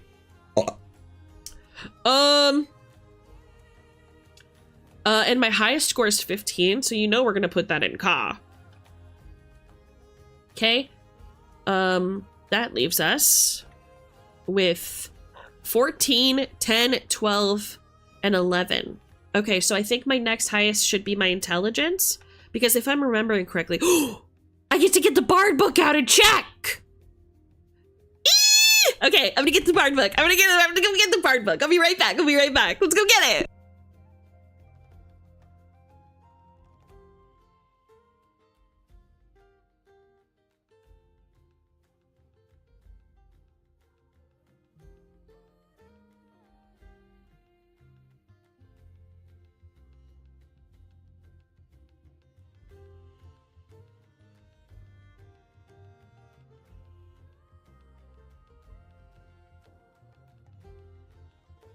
Guess what I've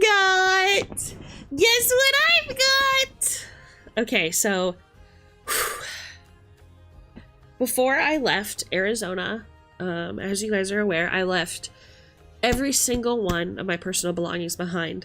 My childhood photos, my family, my friends, everything that ever mattered to me got left behind, with the exception of like a couple of books that were really special to me. My stuffed bear, which I've had since I was really little, and he's my companion. I'm never gonna abandon him. And of course my doggy, and like some of my like favorite Lucky shirts and stuff, right? So one of the things that I took with me was the Advanced Dungeons and Dragons Player's Handbook 2nd edition Rules Supplement, the Complete Bard's Handbook. It's a really, really special book for me. It's in great condition. Oh man, I wish I could show this on stream, but I don't really want to put hand cam on. Oh, it's such a beautiful book. Oh, maybe I do. No, it's gonna fuck up my audio. I'm not gonna do that. Let's see if I can find a replica online so we could look at it together. What do you think? AD&D Bard's Handbook PDF. Fun fact, in AD&D 1, Bards are prestige class. I knew that. Okay, let me see what I got. Is this it?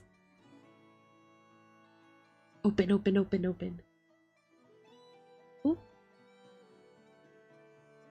Oh,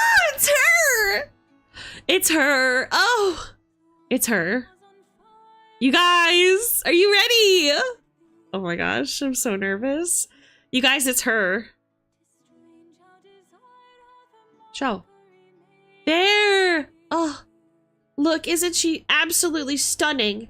This is a book just about me. Oh, it's so cool. And look at the art. Oh my gosh, it brings me way back to my childhood, dude. I used to marvel at these books when I was a kid. Ugh. I have so much reverence for this book. I've actually only cracked it open a couple times. So it's in pristine edition, or condition.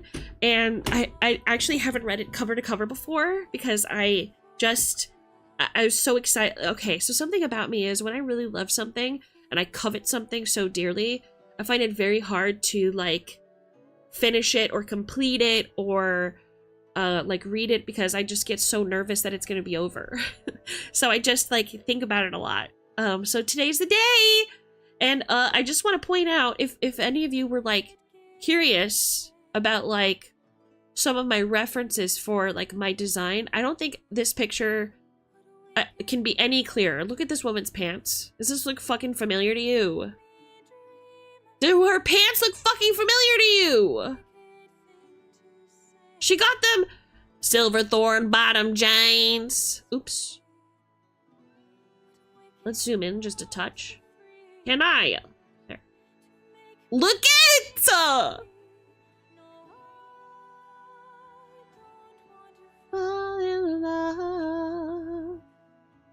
Ugh. Look at this dinosaur ass motherfucker. Who is that? Velociraptor twins? Who is that? Yeah, so I was really inspired by like the old nostalgic TTRPG kind of like super 80s art, like high fantasy art like this, like Ren Fair 80s kind of style. And I was like, I want my bard model to look like that. So these like laced up pants, it was like, I gotta, yeah. Let's see if I can, hold on, let me show you guys my pants. I know you've seen them a million times, but get over it. I'm gonna show you again anyways. So, see? Oh, I'm so excited to be cracking open this book. This is so exciting for me. Thank you guys for being here. Thank you. Okay, here we go. Ooh. Okay. Let's see, next page. And I'm gonna open my next page too.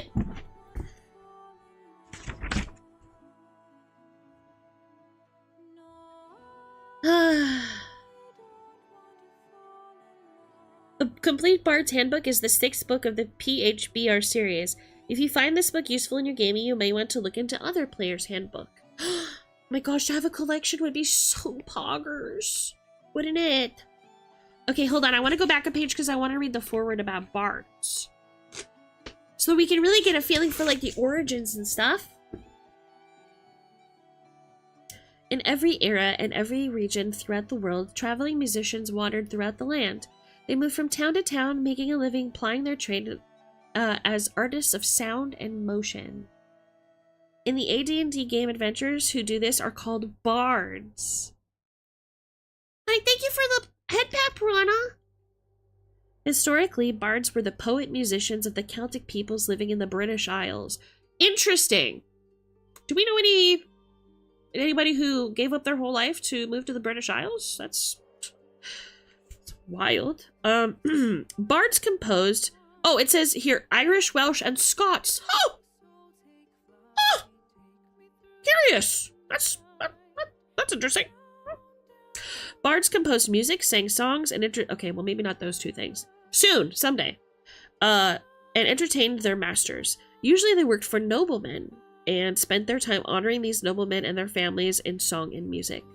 Bards often accompanied their songs on the croth. Ooh, a type of lyre. Ooh, so like a harp. Wait, is this page is different than the one that I've got. Look it. But the dinosaur is on a different page for me. Yeah, look. It's different for me. The dinosaur for me is on this page, and it starts on this one. If you love villainy and scum, go to Baldur's Gate for Defo. So freaking true. Okay. Since their music wasn't written down, most of it has vanished. During the evil Middle Ages, bards had considerable political power and influence in the royal houses. You hear that? We were a big force to be reckoned with. However, in 1284 AD, Edward I conquered Wales. The resulting turmoil reduced the importance of bards. Well, fuck you, Edward I! Noblemen had more pressing concerns, and bards were left to fend for themselves. Tale as old as time. I think maybe that's like a corroborating event to why like bards are kind of anti-establishment, at least good ones. It's like, you know what? You kind of left us out to dry. Fuck you. So they're offset incorrectly. The pages are different because the PDF scanning is... Oh, I see. Thank you. Thank you for telling me, Sparrow. Noblemen had more pressing concerns. Okay. A few lingered on into the 17th and 18th centuries in Ireland and Scotland as folk singers and musicians, but they vanished along with their music. During the 19th century, a determined effort was made to revive the bardic tradition. Folk music gatherings took place in and near Wales. These neo-bardic activities caught on among the public, and today the annual Eisteddfod Folk Festival is a popular and growing event in this region of the world. Sparrow, is that true? Argus, is that true?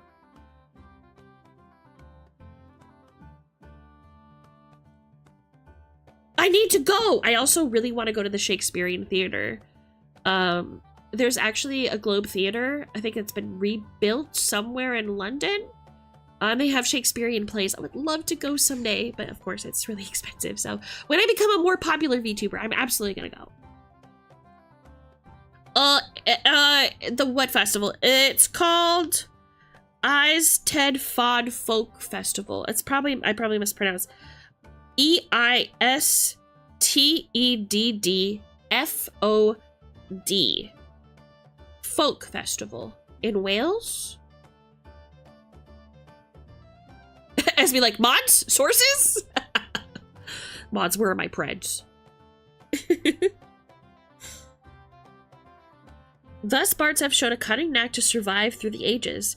In one form or another, bards have been around for nearly 1,000 years!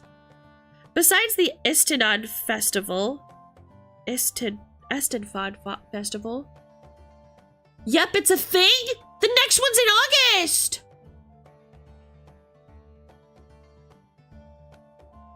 Okay, mods, put on my to-do list, go to the Eisteddfod Festival. Smile. Thank you.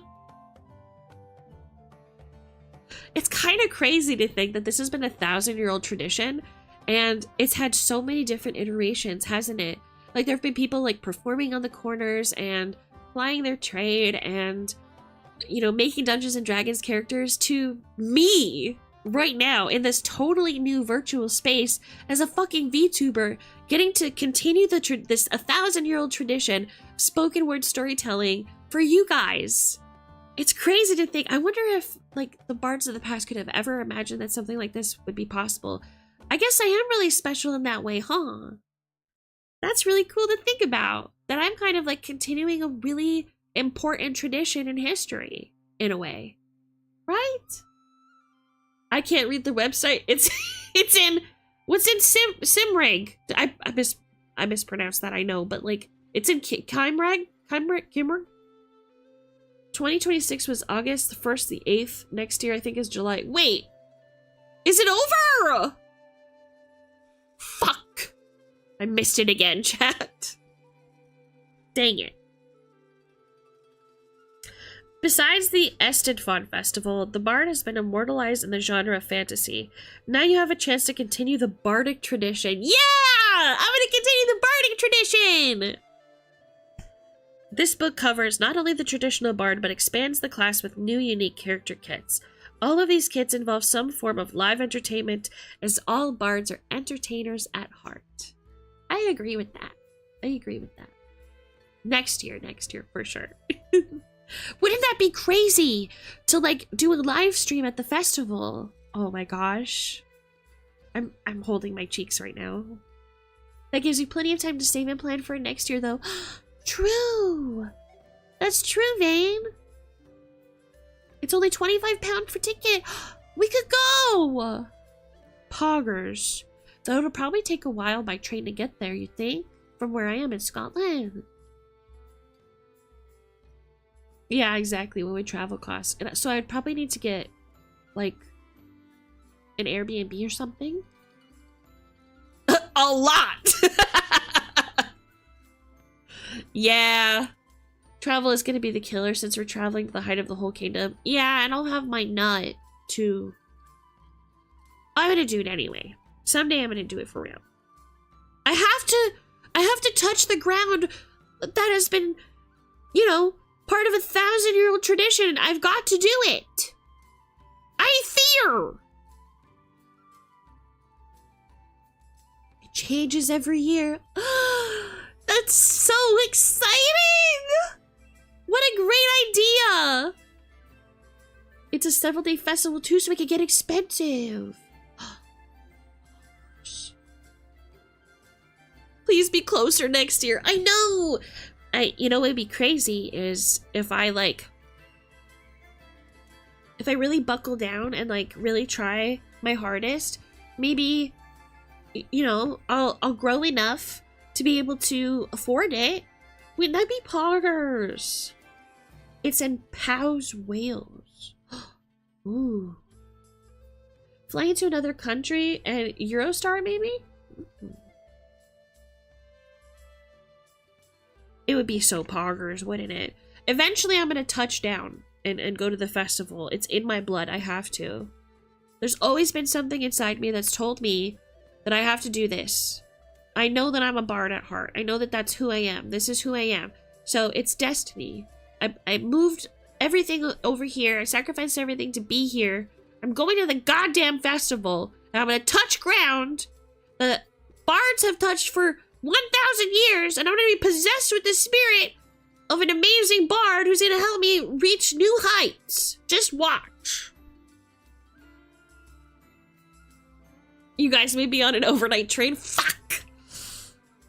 Okay, Powys is a county that's half the size of Wales, so that does not narrow it down. I'll let the mods space it out. That's not for me to worry about, okay? I'm the pretty one. I don't have to worry about that. I'm gonna let the mods spice it out. There's no way I could go to Magnolia, China to see where velociraptors lived, but I'm sure as hell going to Fuki, Japan to see dino fossils. Fuck yeah! It's so cool you can visit a thing like this. I know, right? And I had no idea until today we're experiencing it together. Isn't that so exciting? Life is so exciting, isn't it? Ugh, I'm tearing up. It's so wonderful. Pardon. Thank you, Ancient Tom. See, this is why we read, chat. This is why we read. Okay. Nearly half these kids entertained through music in one form or another. Poetry, song, instruments, etc. But some present such diverse new kits as the Blade, who entertains through creative displays, knife throwing, and sword swallowing. Read on and enjoy. I think I will, thank you very much. Oof. That's like a night bus from Tokyo to Kyoto. Website doesn't say on its locations page. Yeah, you mods can figure that shit out. We got a whole year for you guys to plan this for me. I appreciate it, thanks. Well, I need to blow my nose because I'm getting a little emotional reading all this shit about bards for real. Because it's really important to me and I care so much, smile.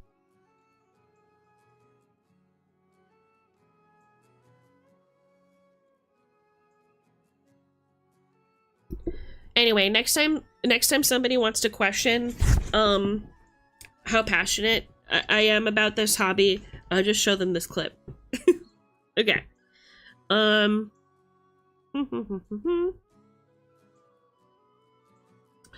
Within this book are many new rules, bard kits, suggestions on role-playing, details of instruments, and new proficiencies. How exciting! This information adds to the rules presented in the player's handbook. It's important to note that this book is a supplement to the player's handbook. All the rules presented here are optional. Okay, gotcha. So just like, it's up to your dungeon master's consent. Cool.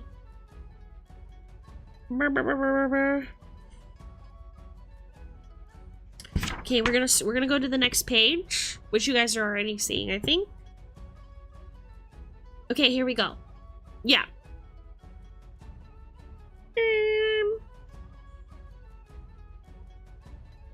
my god, look. The complete psionics handbook. Sheesh.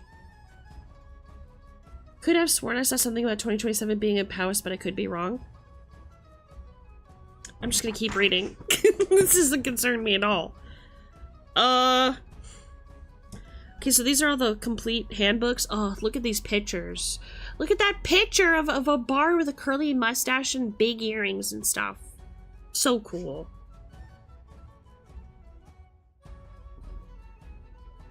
How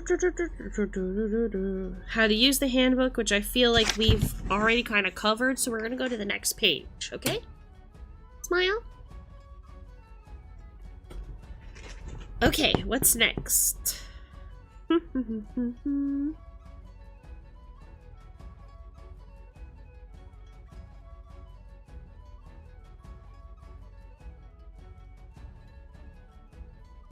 Now it is time to begin creating your own bard player character. Before you decide whether he is flippant and cavalier or stately and pondering, whether he is skilled at playing the lyre and reciting lyrics or spinning tales of long-lost heroes.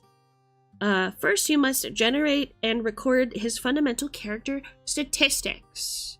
I'm gonna say her because I am a she, her. Thank you very much. Swamos! Hi, Swamos! Can we get a shout out in chat for the Swami man? How are you doing today, my friend? Congratulations to you and May May for the VGen. I'm gonna commission you when I have more cash. It'll 100% be 10.5-hour journey on train alone. Ugh, fucking piece of shit. Anyways, this section includes basic information needed to generate a bard. The following information is comprehensive summary for the Rogue and Bard sections. It is assumed that any player using this book is intimately familiar with the player's handbook. Sure. And thus, space is not spent here upon background and role-playing information. Okay, no worries. Okay.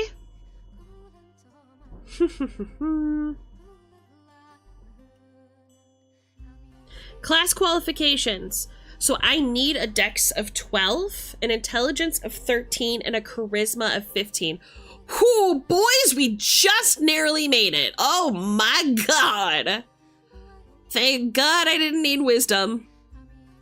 Okay, let me go to the screen here. Okay. So I need intelligence 13, I got it. So I need a dex of 12. So I'm gonna have to put my 12 in my dex, I fear.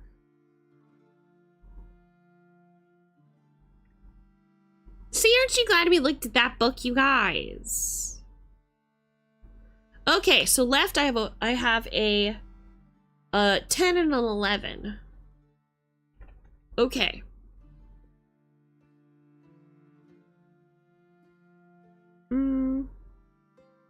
Yo! Bards with a 16 or better in both dexterity and charisma gain a 10% bonus to their experience points! What? That's kind of fucking poggers, isn't it? I'll have to increase my ability scores if I can. Right. So what will my ability scores...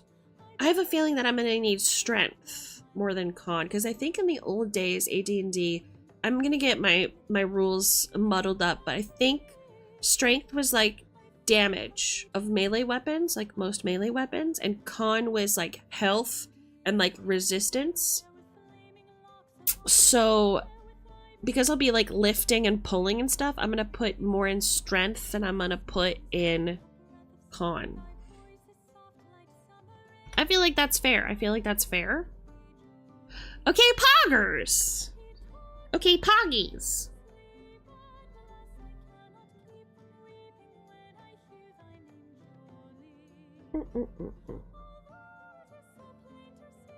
Okay, so it says race is allowed to be a bard. Human or half elf. So we're gonna be human. Because as you guys know, I am a human, as you can tell. Very human. Okay, but for real, does anybody remember the Esme Silverthorn lore? Why I look like this? You remember?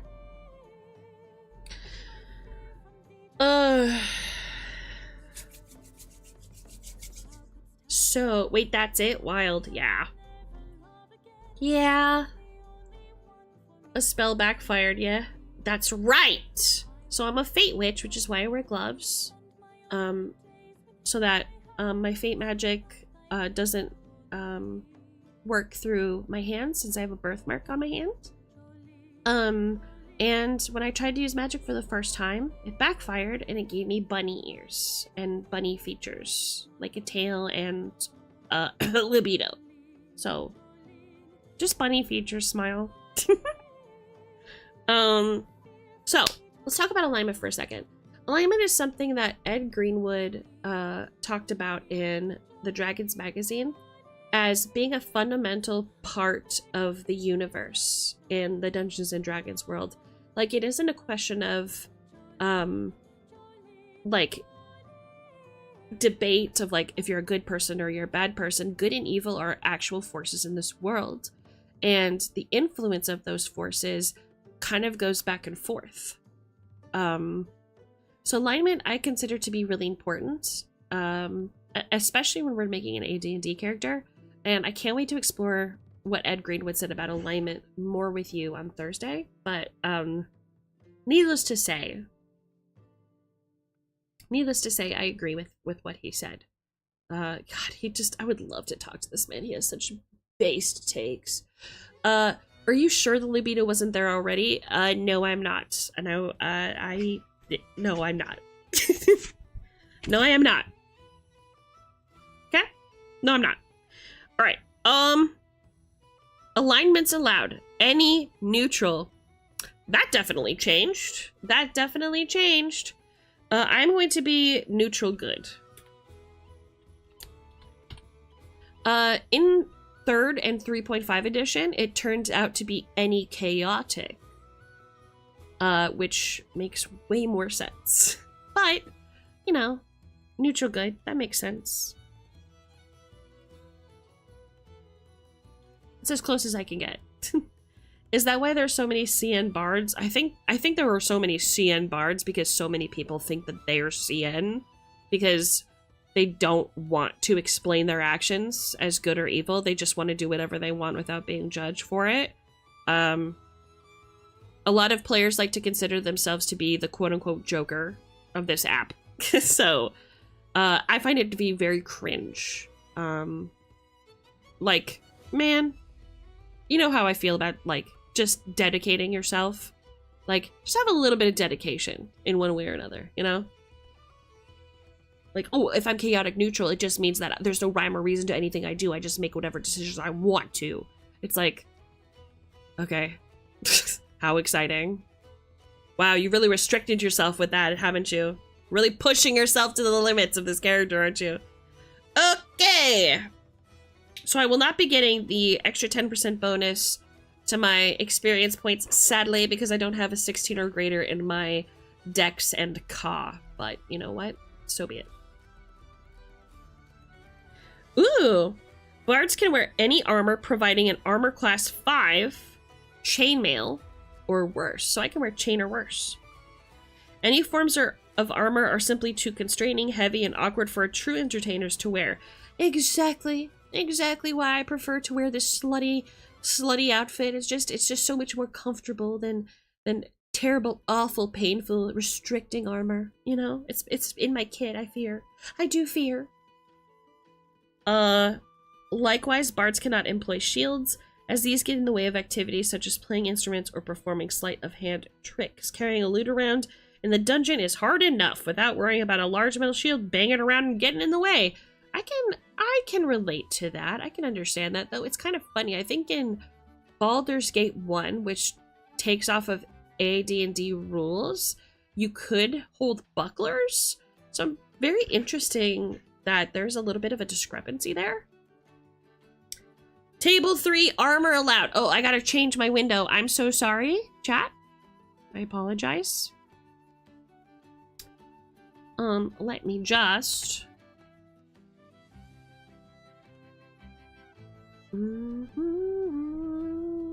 What? Why did this go so far? Page 98? Frog? What happened here? What happened here?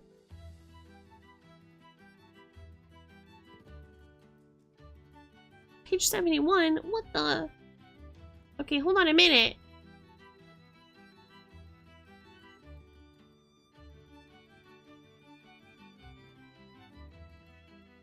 There we go. There's so many pages. Isn't it glorious, my friend? Isn't it glorious? With my bard music playing in the background, it's really inspiring me. Okay. Oh my god, I forgot that we have to use Thaco. Okay. It's gonna be alright. So, Esme Silverthorn usually wears studded leather armor, which is 7 AC. So let me just switch this hoe.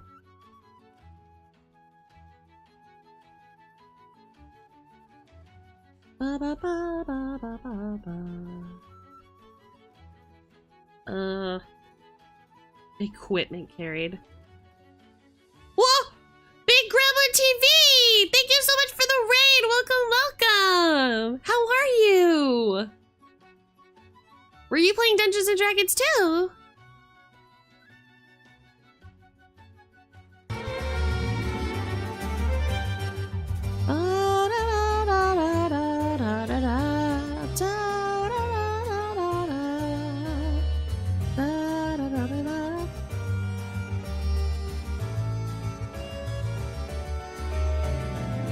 It off. I don't know why. What were you up to? Welcome to the stream. My name's Esme Silverthorn. I'm a real lore bard, himbo destroyer, and lipstick thespian. Smile. Today we're making AD&D and 3.5 characters for the first time. I'm good. I was not, but in a few weeks, me and some VTubers are going to be playing a campaign as our personas. How exciting! What are your personas? Tell me about it. Okay, so I'm gonna do... Is this where it is? Yeah. 1. Studded leather. I can't spell. Smile. Otter mud. Location? Body? Shrug. Weight. Ooh, what's the weight? 25? Oh, that's pretty heavy, isn't it? Okay. Okay, so studded leather. AC base. It was 7? Yeah. Okay, Pog. So that's exciting. We were watching Analog Horror this morning, and by personas I mean our streaming personas like mine of the Gremlin of Chaos. Oh, Pog! What does a Gremlin of Chaos look like in D&D terms? Magic adjustment? Oh gosh. I don't know.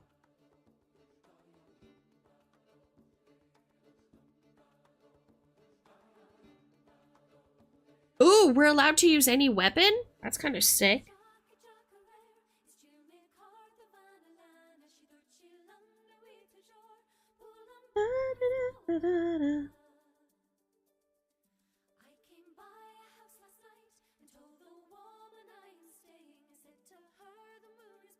It'll be a whip. You bet your ass it'll be a fucking whip. It doesn't say anything about magical adjustments, so I'm just gonna leave it. Okay. Where's weapon? Handheld, okay. Whip.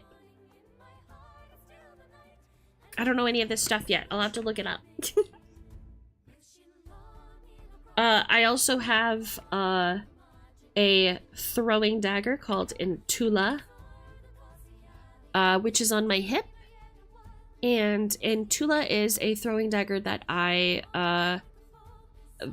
won from a famous dwarven merchant by using my skills of charisma for the first time to aid my party.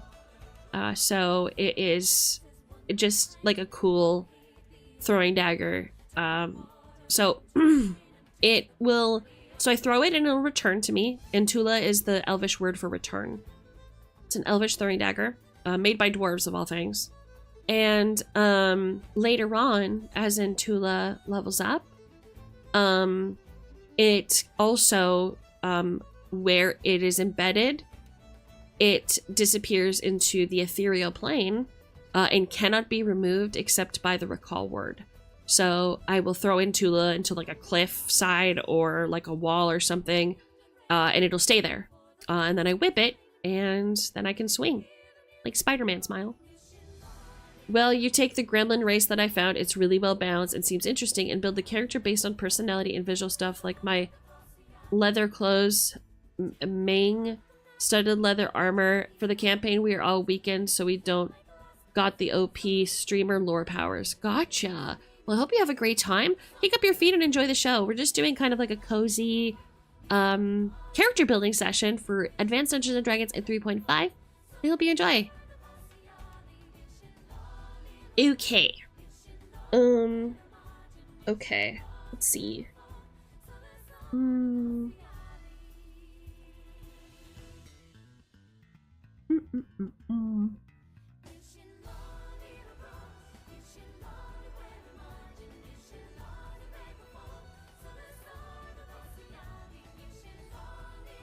Okay. So I have 1d6 hit dice, it says. Oh boy. Oh boy. Oh man. Where is it? Don't see it. I'll just fill out birthday for now. 5'17", height 5'4", 5'4",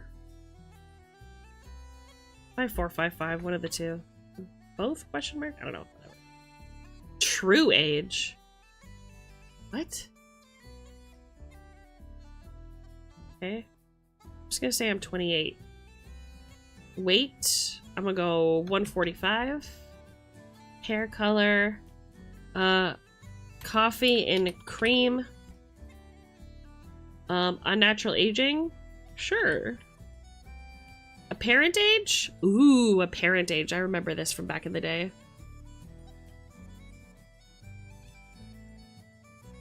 Ooh. Apparent age. I don't know. 20s? I guess? Eye color green! Comeliness? Yeah. 10? I'm a 10? 6. Femme. General appearance distinguishing marks. I don't know. I don't know what to put for the comeliness section, man. It's kind of crazy. Okay. General appearance distinguishing marks. Small freckle above upper left of lips. What else are my distinguishing features? Tig ass biddies. Fuck, what else? Anything else distinguishing about my completely normal human looks? Oh, a birthmark on my hand. Right. Bunny ears and tail. Anything else? Bunny ears. Yeah. I kind of forgot I had those. Smile. Okay. Yeah, I put green under eye color. I want you to see. I want your everything as long as it's free. I want your love. Love, love, love, I want your love. I think that's about it. I don't think I'm very distinguished. Okay.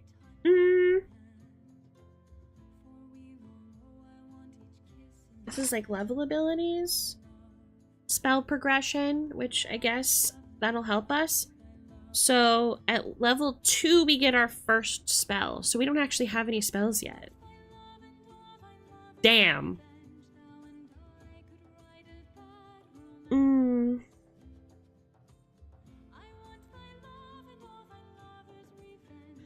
Besides just dabbling in wizardry, oh, let me switch.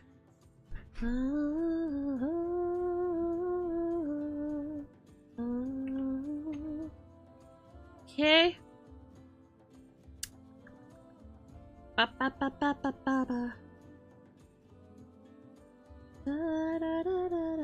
Okay, in addition to their many special abilities, bards dabble in wizardry.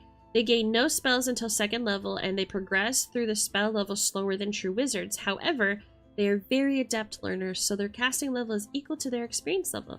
Thus, although a bard gains his first spell at 2nd level, he casts that spell as a 2nd level spellcaster. For example, if the 2nd level bard memorized affect normal fires, it would last for 4 rounds instead of 2. Poggers. So that just shows the spell progression.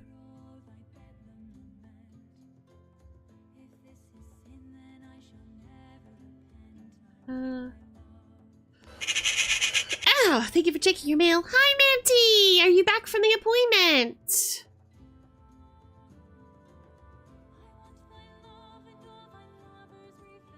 You and me can make a bad romance. Okay. These are just like abilities, so I guess we should put.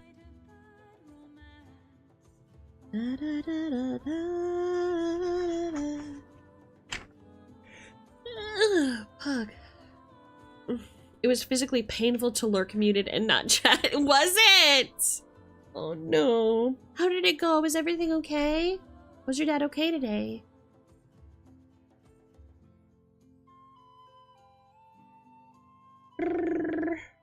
Okay.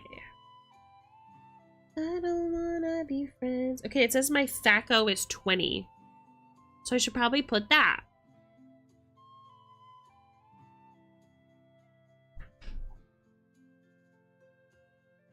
I don't wanna be friends. I don't wanna be friends. It was a little rougher than last session for him today, but he's doing good. Okay, I'm glad. Take care of him. Take him to Taco Bell. You know? Or you could take him to like a Mexican fast food restaurant and get him some super nachos. Oh, God, I miss super nachos. Miss him a lot, Tails. Hey, I'm streaking it! A 30th stream streak! Thank you so much, Manty! Chipotle! Oh, I missed them too. Alright.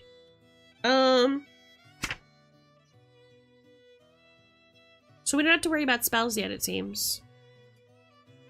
Oh no. Okay, I'm gonna show you what I read. Okay. So,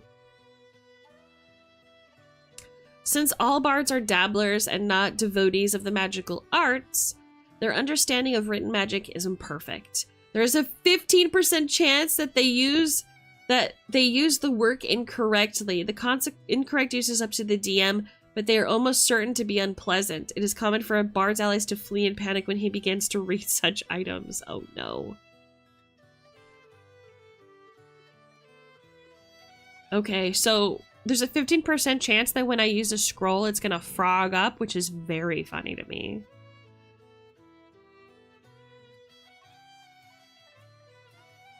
I'll have to go back and watch what I missed, but I'm so happy to be here. We're happy to have you, Minty!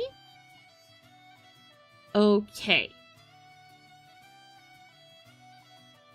So that's interesting. Bards are most renowned for their communication and entertainment talents. To enhance these skills, they pick up a number of thief skills. Of course, when times are lean, many bards apply these abilities in less than honorable manners. All 4 of these skills are treated as the equivalent thief skills. Skill bases are listed below. Okay. So base thief. So 10, 20, 50, and 5. Okay. 10, 20, 50, and 5. Okay. Okay, so read languages with 5. 50 was climb walls. Noise detect was 20. And pickpockets is 10. Hee hee. Bardic wild magic. I'm saying. See, they should have gotten the memo that this is chaos, right? And I mean, I'm already like look at me. I'm the poster child for fucked up scroll magic. You know? I fear. I do fear.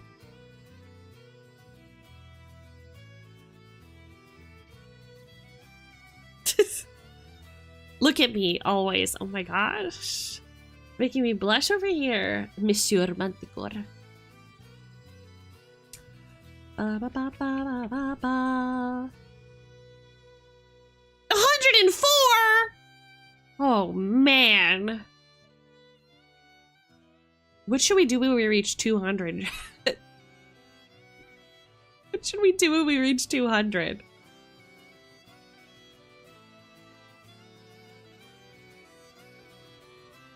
I was wondering when you were gonna break triple digits. Well, apparently it's happened, I fear. Fuck! I just said it again!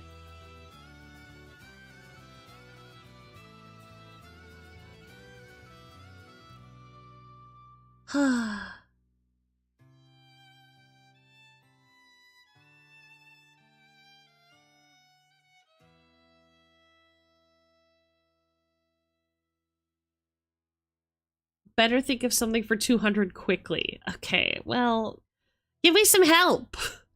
When we hit 200, can we see a new monster MT? Can we see new monster? What? See new monster? What do you mean?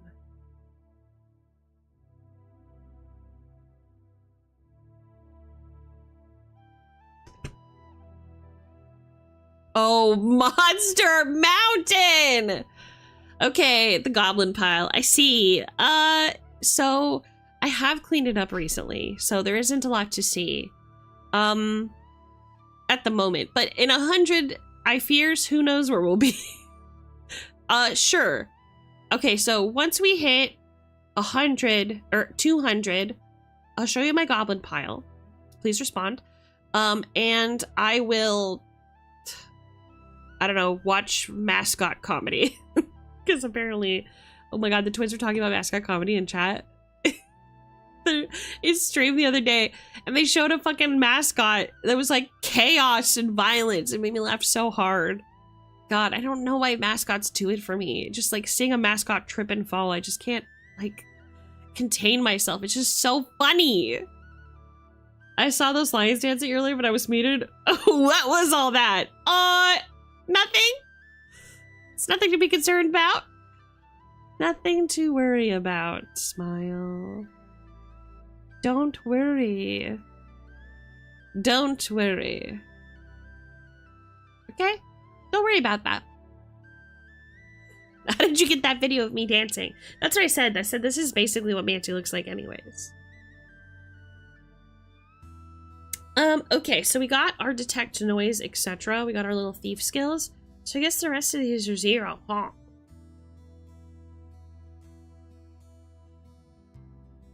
I could leave it blank, but like, I feel like as an ADHDer, if I see that it's blank, I'm gonna be like, oh, I forgot. I must have forgot this one. And then I'll go looking for it, so I just fill it out. Okay, The player also gets 20 points to distribute among the 4 skills at first level and 15 additional every time he advances. Okay, so we get 20 points to distribute.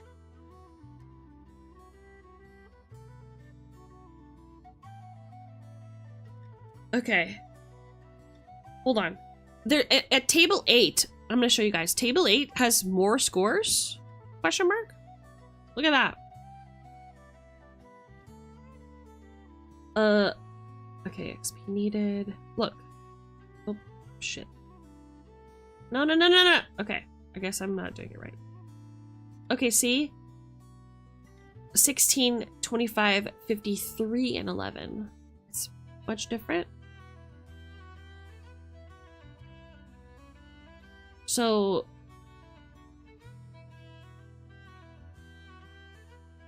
if these points are distributed so as to gradually equalize the skills, the bard might advance each level as indicated. Oh, so it's like suggesting. Okay. You know what? I'm going to take that suggestion. Pickpocket's 16. Okay, I can do this. I can remember all this shit, surely. Okay, so pickpockets is 16. Detect noise is 25.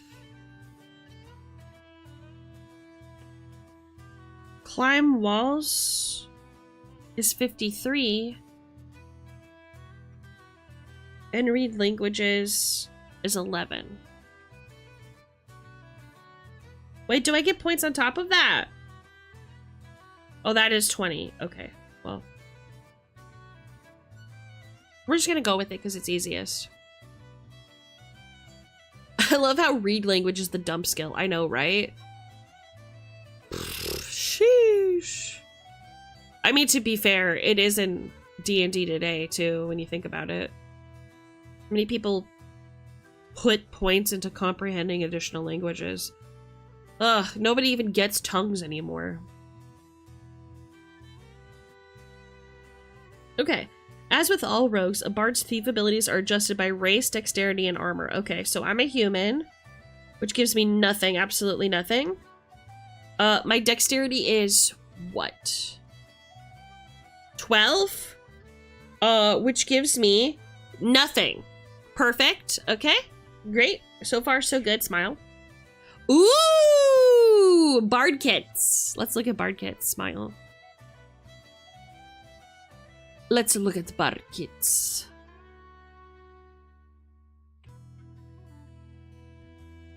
Okay. See what I mean?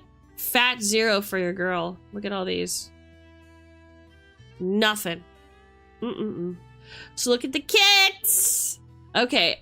What would I be? Lore master? I think I would be lore master. Oh, but Thespian is there.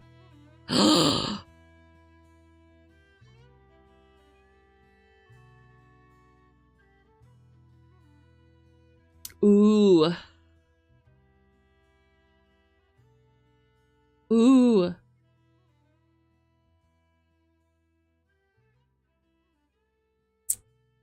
I know. I love thespians. Okay. I'm gonna have to go lore. End of the day, huh? End of the day, I gotta do it to her. So I'm a minus 5% from my pickpockets. Just gonna do this off screen really quick. Okay, minus 5. So that means I have 9% pickpockets. I have, where is that? There it is. Plus 5 detect noise. Okay, I'll take it. So my hear noise is at 30%, which is poggers. Okay. Minus 10 to climb walls. Yeah, that sounds about right. For those of you who were there during the VR Star Bunny hee-hee phase, that actually completely makes sense. Okay, so 43% climb walls. And then, what's the last one? Plus 15% read languages. Okay. What's 11 plus 15? 26? Yeah. Blatant sorcery. It was so funny. It was really fucking funny. I could not climb walls worth shit. I wonder how that game's changed. Does she get 25% then since she's the lipstick thespian and lore bard? I fear I have to choose one or the other. I do fear. The fuck is a demi-bard? Look at these. A halfling whistler. Jesus Christ. Okay. Type of armor. Okay, I'm studded leather. Pickpockets minus 30%? What?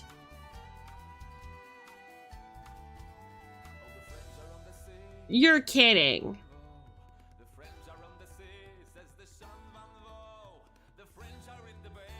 What?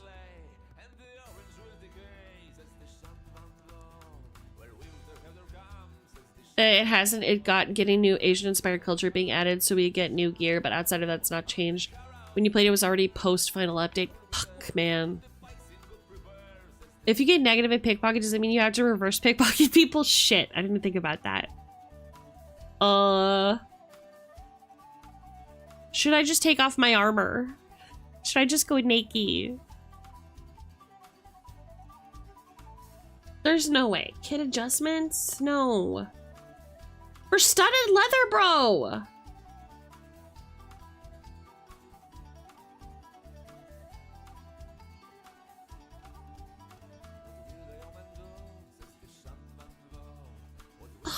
Okay.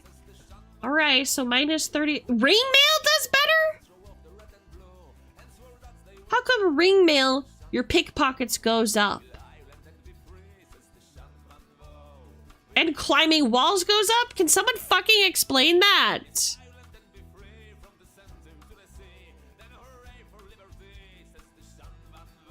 I can promise you that leather is way more fucking comfortable than ring mail.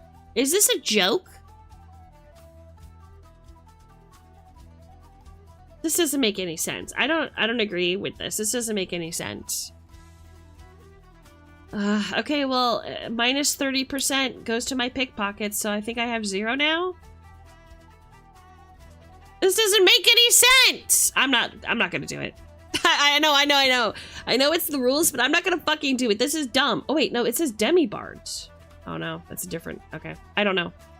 If you compare these armor adjustments to the effects of armor on Thief Skills table in the Complete Thief's Handbook, you see that bards have a special advantage when using ring mail, brigadine, scale mail, hide armor, and chainmail. Since bards often wear such armor while thieves do not, bards are more comfortable and familiar with the workings of these armor types. Brother, thus bards suffer only about half the skill penalties that thieves suffer if wearing the same armor. I don't like it. You know what I'm saying? I really don't like that.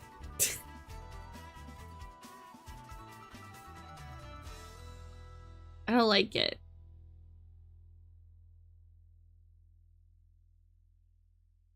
I don't like it. Oh, hold on a second. I just undid one of my fucking docs. Controls? Okay, that's what I wanted. Yeah, these are even worse.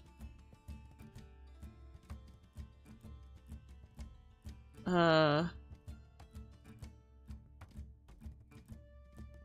my god, I have to do this, don't I?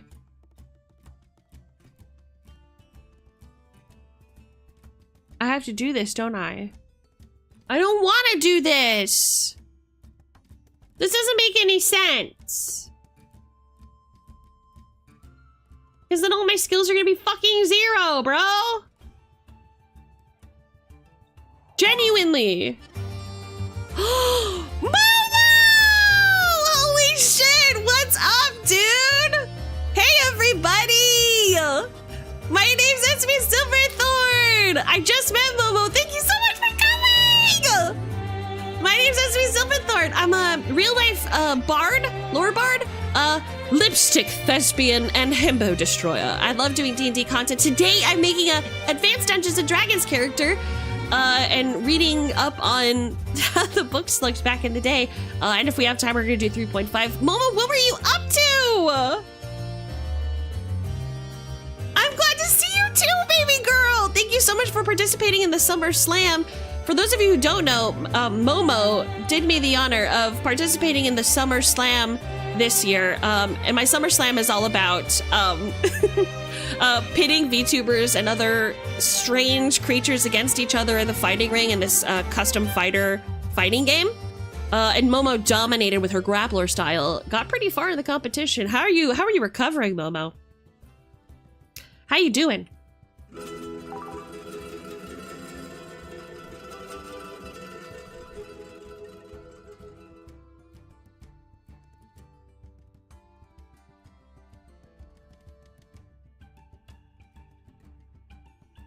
Did you say everybody or everybody? Everybody, I fear. It's understandable if you can't follow me because of that. You playing Silent Hill? Oh, which one? I love Silent Hill. It's so freaking spooky. It's your daily dose of raid. That's so cute. Can we get a hearty howdy in chat for our raiders? I love your theme playing right now. So cool. Momo, thank you so much. You're so freaking sweet. I am so happy that you raided me. Thank you so much. I'm so grateful. It was a great time. I hope you're doing okay. How is D&D going? It's going. Let me tell ya. Oh, man. We just found out that a bunch of my bard skills are getting reduced by like 30%. Well, sorry, my thieving skills are getting reduced by 30% because I'm wearing studded leather armor, which feels like it's kind of classist, to be honest. It wants me to wear ringmail and brigadine. I'm like, what? I do not remember this. If anyone wants to check out the SummerSlam, the VOD is here. Yes. Also, if anybody here likes Dungeons & Dragons and you want to make an advanced D&D character with me today, there is a link pinned to the Google Drive with the character sheet. Feel free to play along if you like. Did you guys have fun playing Silent Hill? Did you have a good time? Bards should fight naked. I'm genuinely considering taking off my studded leather. Would that make me a bad bard? For real? On God? And you can have any weapon, but no armor. Ugh, God. I love the idea of a bard fighting naked. You know what? If Momo says that, then we kind of have to do it, don't we? We don't really have a choice in the matter, I fear. I fear. I do fear. So let me go ahead. I'm gonna just remove my studded leather armor. Honestly, it was getting on my nerves. It does make my Thaco, that's right, we have to use Thaco, go kind of haywire, but I don't care. I don't care. The gear your model wears doesn't look studded, so you could probably get away with regular leather, which has no disadvantages. True. It would be too distracting. Should I use leather instead? But Momo said I should go naked, so I think I should go naked.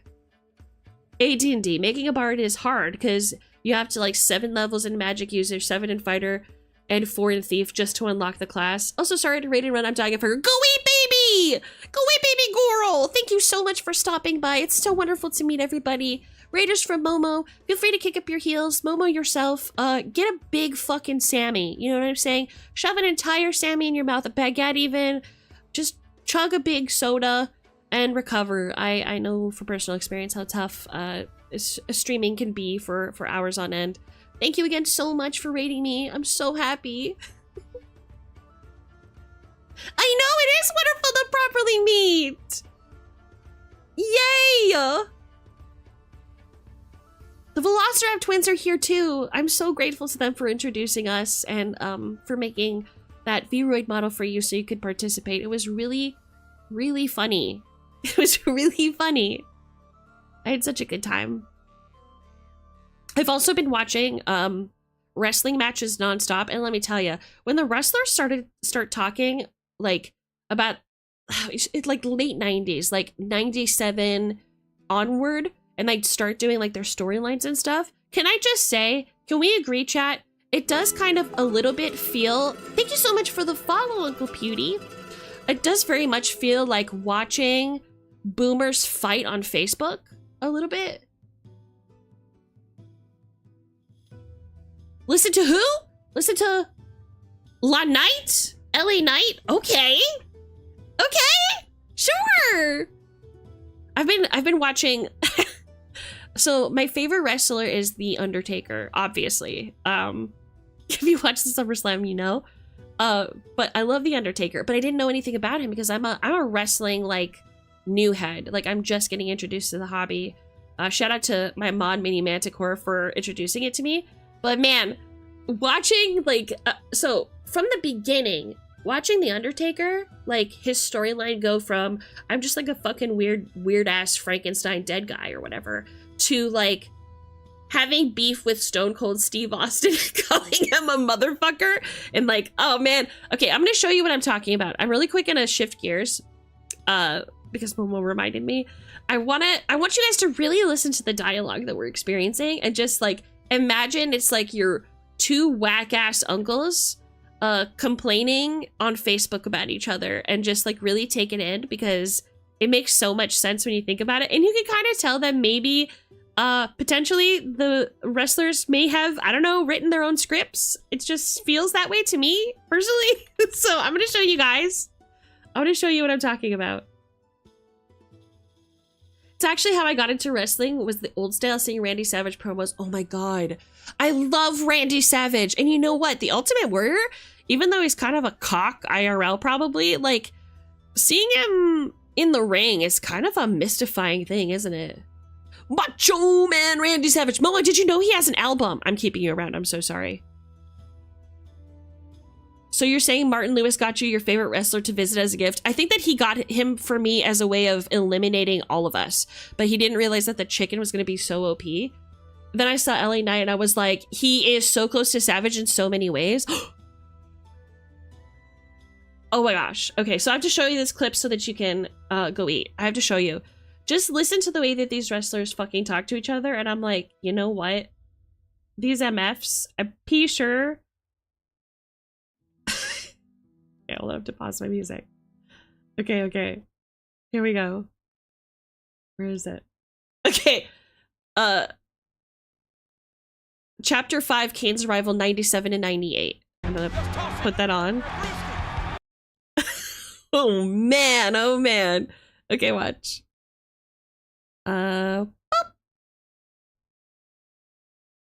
Okay, let me see if I can.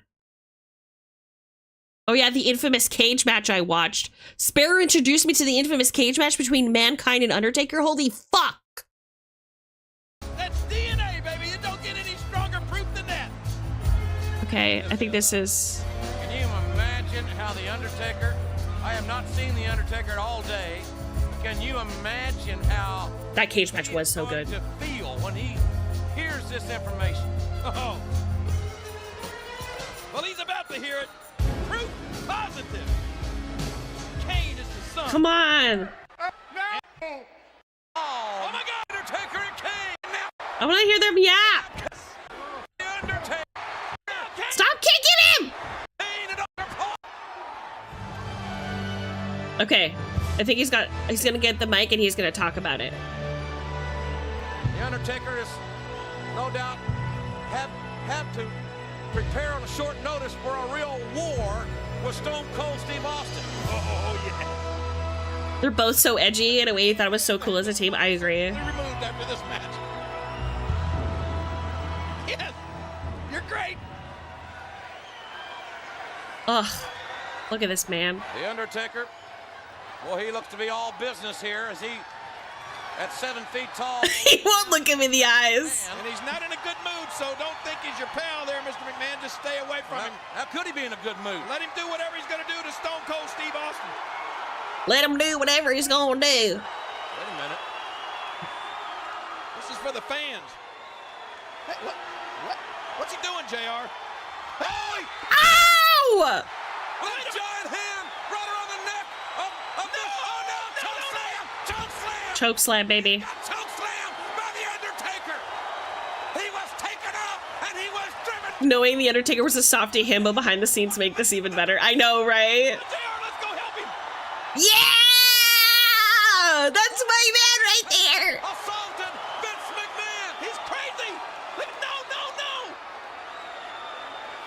Hey, when's he gonna talk? Something. He's got a tombstone. Vince McMahon. Okay, we gotta watch the tombstone against McMahon. We got to. Uh-oh, look at this. Look, here comes Kane. Oh, shit! The Undertaker sees Kane. And Kane to the end. Oh, my, all hell is breaking. These are your two, uncles, over Thanksgiving. Hey now. Oh, it's reversed. Big foot to the face. And over the top goes God damn it. It's good shit. his feet. Look at this. Whoa! Kane now pulling his brother outside. It's a piercing. They have a magical way of keeping the hair out of their eyes. Brothers Okay, I'm gonna fast forward because I want to see them talk. hit the other rim. The Claude Austin. Where's the yap?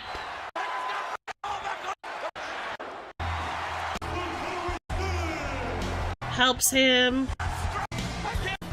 They stare at each other. It's just chaos again. Oh, here we go. When I first arrived in the World Wrestling Federation, Vince McMahon was known for somebody This is Facebook post. that would give somebody an opportunity, even if they were just a little different. And Vince McMahon did just that. He gave me the chance Edge did have to be beautiful hair. myself, to be the Undertaker. He's having a big think when he speaks. I really love it. But you see, that's where all the giving stopped and all the taking began. Shortly after my arrival here in the World Wrestling Federation, I became the Slayer of the Dragons. Now you ask, what do I mean by that? Vince McMahon knew that I would be loyal for him giving me an opportunity. So what he did is he put every giant, every freak that he knew his hand-picked champions couldn't beat, and he sicked me on them. And I beat them, I destroyed them, and I moved on. What I did for Vince McMahon This man's in a was make t-shirt, his by the way. kingdom safe for himself and all of his hand-picked champions. Yeah, he was almost 8 feet tall. Yeah. Wait, I think he was almost 7 feet. The whole time, Not 8. I might be wrong. I knew that my time would come. Hi, bless mom. And after I made his kingdom safe and there was no one left, well, then I got my opportunities. Oh, yes, I am a two-time former World Wrestling Federation champion.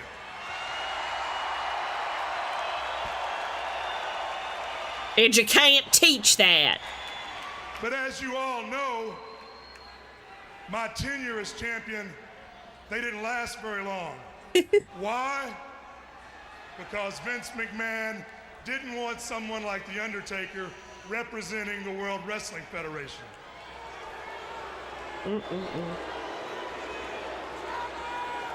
But I remained loyal. Eagle, thank you for the follow. All his hand-chosen favorites left town, I'm saying, pastures. but he's still badass even in his little t-shirt. I stayed here. I stayed by his side, thinking my time would come. 6'10". How do I get repaid for that? Oh, he's not the He sweatpants. forced me Ladies? to fight my own brother. He gives Paul Bearer an open forum to discuss every tragic incident that ever happened in the life of The Undertaker. For what reason? Let me tell you why. Because it's all ratings. He put my family tragedy on the line for ratings. And even after all that, I never lost my smile. I kept on fighting. His smile. And as I've been taking care of family business, Stone Cold Steve Austin, Smile. right to the top. Now don't get me wrong, I got nothing against Steve Austin. The only thing Steve Austin ever did was come to the ring and fight me like a man, and that's all I ever asked.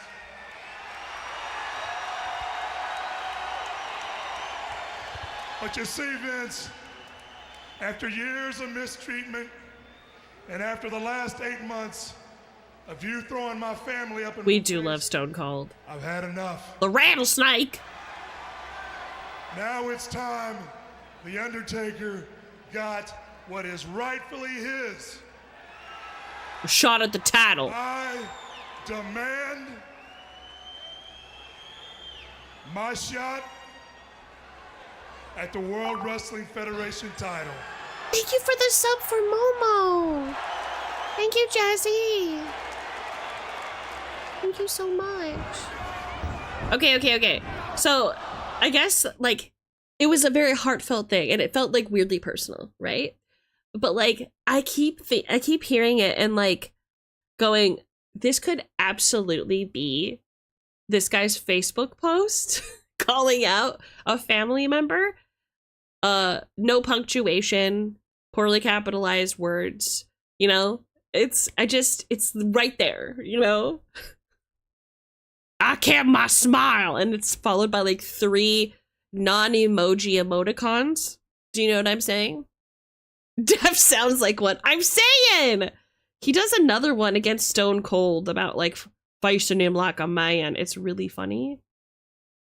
I don't want to keep you, but oh, there's the cage match, bro. Wait, is this it? Stone Cold Steve Austin gets the cute little band-aid on his head. Look at the little band-aid! Ow! That's my man right there. Can we get these boys the mic? McMahon.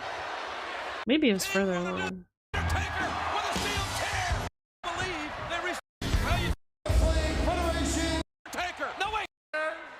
Oh, I don't think I got this. And tonight, before this night ends, Thanks to the you jump Kane from behind with no provocation. Kane's bleeding from his head. Thanks to the rat. Steve Austin is You just... need to I understand. love that they're calling him the Rattlesnake as if his name isn't known as when Stone you Cold jump Steve him, Austin. You seal Like, did he try to rebrand? What happened there? And tonight, Oh my god! We were just watching the thing about the farm cats. Poncho, you little motherfucker! your destiny. Huh? Yeah, Manty. This has nothing to do with SummerSlam. What? This He knew! is personal. Hold on! He knew! What the fuck? He knew about the Summers... Shit! Oh my god, this is in 1998. It was meant to be. I fear. He knew! Martin Lewis! Oh my god. Martin Lewis was talking to Undertaker back in 1998 and told him to come to the SummerSlam. Oh my god. Anyway, I love The Undertaker. That's what you should take from this. I also, my next, Martin Lewis time traveled. I mean, he can summon piss clouds and explode on what do you call it? On command. So, like, are we really doubting him at this point? I guess what I'm saying is, like, this is my man's right here. Next, I want to, like, look at Sting. Because as a small queer girl, he just, like, made me feel accepted for some reason. Just something about them. I wasn't, like, a big wrestling head, but I saw these guys and I was like, yeah, they get it. You know? There's something weird about me, too. There's something strange about me, too. You know? I fear. 1998, you mean the same year that The Undertaker threw Mankind off Hell in a Cell and plummeted 16 feet through an announcer's table, and then he got his tooth lodged in his fucking nose? Sting is so cool. Okay, well you just convinced me for sure. I'm gonna have to watch him. So I'm gonna see LA Knight really quick. LA Knight? Is it Knight or Night? Is that it? Oh. Oh, Knight. Gotcha. Okay, let's see what's popping. I've been calling your name for months. And instead of you answering, you sick the dogs. You put the bloodline between you and me. Why beat all them so I want what you owe me? Now, they got you're beef. probably sitting there thinking, what do I don't owe you anything, what do I owe you? Well, just rewind your mind a little bit. If you remember, last time it was me and you one-on-one, it wasn't so one-on-one. So what I want is what you gave Seth Rollins. I want you, I want me, no bloodline, no outside BS. We can do it here tonight.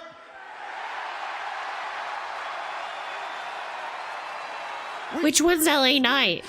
We can do it at Money in the Bank. Oh, that guy, because he has LA on his back. To WrestleMania, hell, we can wait that long and we can do it then too. But the bottom line is, the only right answer is yeah. What have you done? Oh, you beat my cousins. Oh man, I'm happy for you. I'm very proud of you. You won a 6-man tag match. What else have you done? Roman Reigns? There's no kind of a hottie for real. Anything that you say, you haven't won a tournament, you haven't won a battle royal, you haven't won a big match. Please, let me know, huh? This goes for everybody back there. You don't get a #1 contender shot by bitching and moaning. We ain't gonna just sit here and complain anymore. You might have wasted my cousin's time, but you ain't gonna waste mine. Get in the back of the line. I'll waste his time. Come here. Oh, come here. Come here. I'll waste your time. Wait.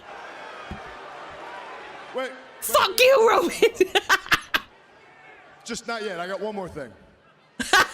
But before I get there, first of all, man, your aura, you are so much cooler when you're not standing right in front of me. Because you stand here, you make your little scrunchy faces, and you talk about you haven't earned it. Huh?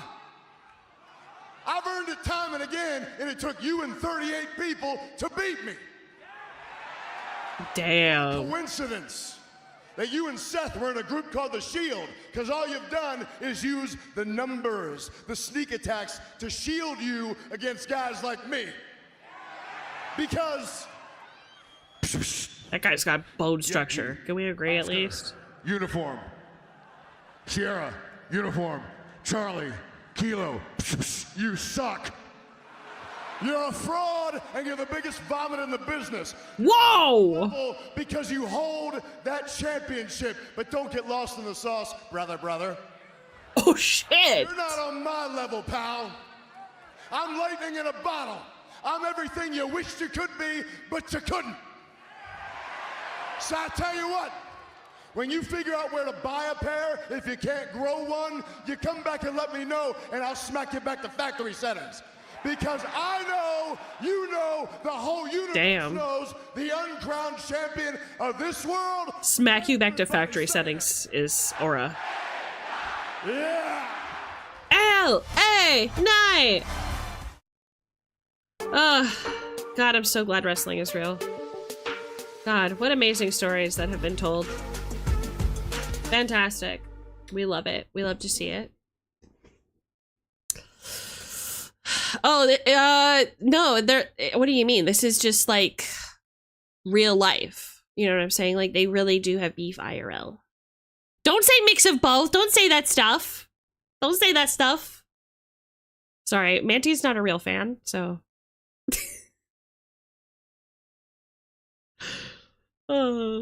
I could never remember a script. Mad respect. I'm saying, excuse me. I'm sorry. I take it back. I'm sorry. I take it back. I take it back. I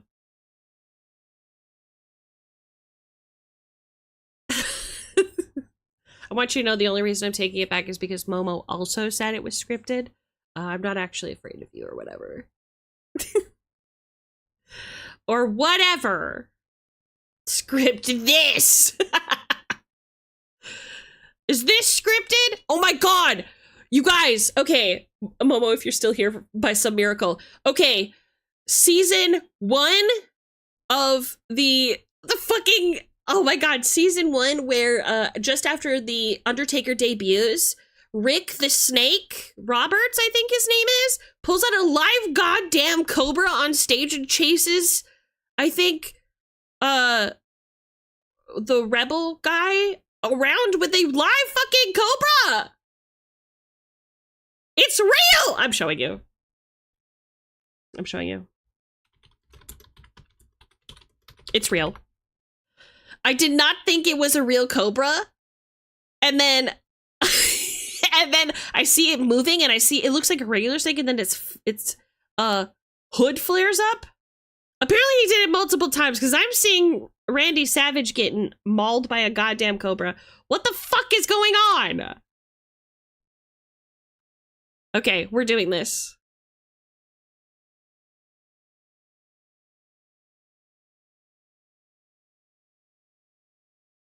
Hey,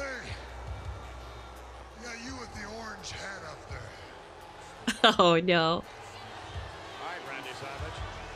Talking about macho man. Talking about me. Yeah, you looking at me, don't you look real sweet? God, he talks like a prison guard. Something? Just ignore the guy, all There right? was a time in my life that I almost looked up to you. You were the Intercontinental Champion. I know, isn't it beautiful and glorious? World Wrestling Federation Heavyweight Champion at one time. I almost. They are. Pythons are sweeties. Cobras? I don't think so. I'm looking at you. Look at this man! Myself. Here's a man that used to. I want him to be my dad. Ignore But him. obviously he's grown a little soft, hiding behind the Just skirt. Look at that. That's my dad. Easy, March. I love you, Dad. Easy, March. He's So I just tell you clapping. what, macho man. Why don't you see if you can borrow Piper's skirt? Whoa!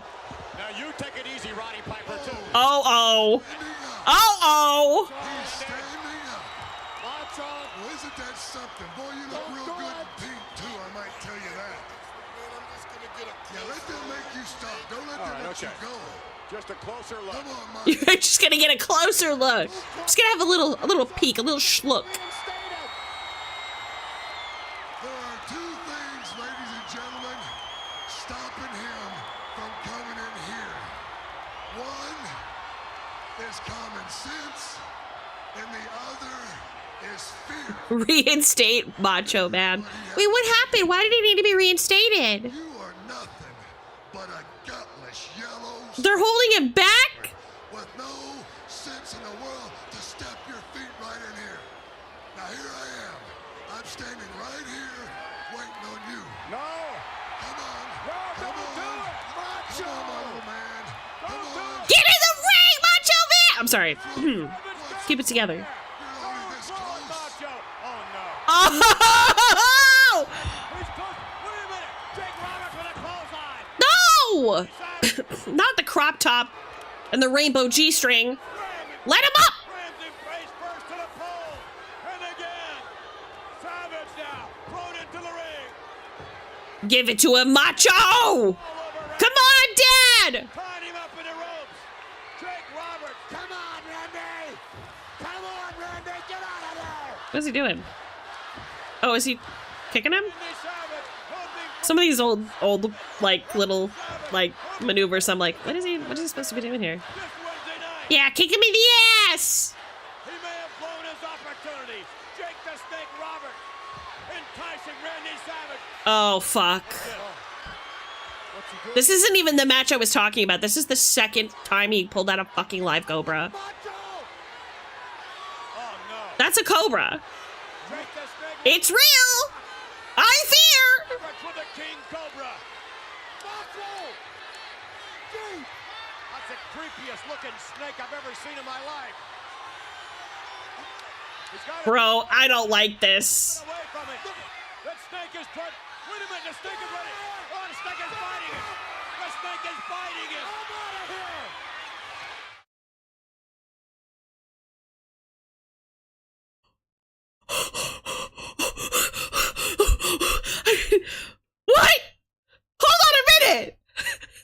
Okay.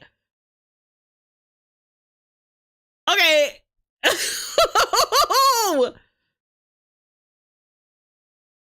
He'd kill a lesser man, but not Macho. Like, okay. I thought he was just gonna scare him with the snake a little bit. He fucking bit his ass. What? And that was on live fucking television. Security! Security!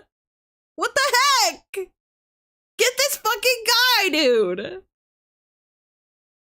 That was scripted that I feel so bad for Macho Man knowing that it was gonna happen. I'm saying he did look like he was defanged. That makes me so sad.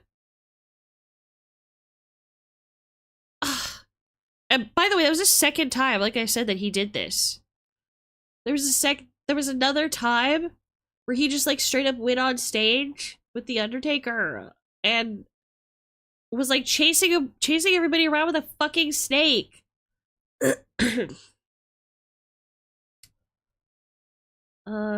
Where is it? Okay, so here's the first story of the Undertaker. I'm gonna see if I can find the chick that's snake. I'm not sure what the other half is, but I think he's only half human. Where is it? I don't know that this man can feel pain. I don't know. Okay, so Runs through your veins. he poisons the Ultimate Warrior with a snake, and there's real snakes. Is your blood pumping? Little friends of mine. Look it! They're just snakes. Just a little skin prick. And they start eating each other? No! Who kicked a snake? Want the answer? You'll reach him. Oh, I don't like that. I don't like that. Just a little. I don't like that. Tries to put him in a casket. What the? Wedding. Not Randy Savage's wedding.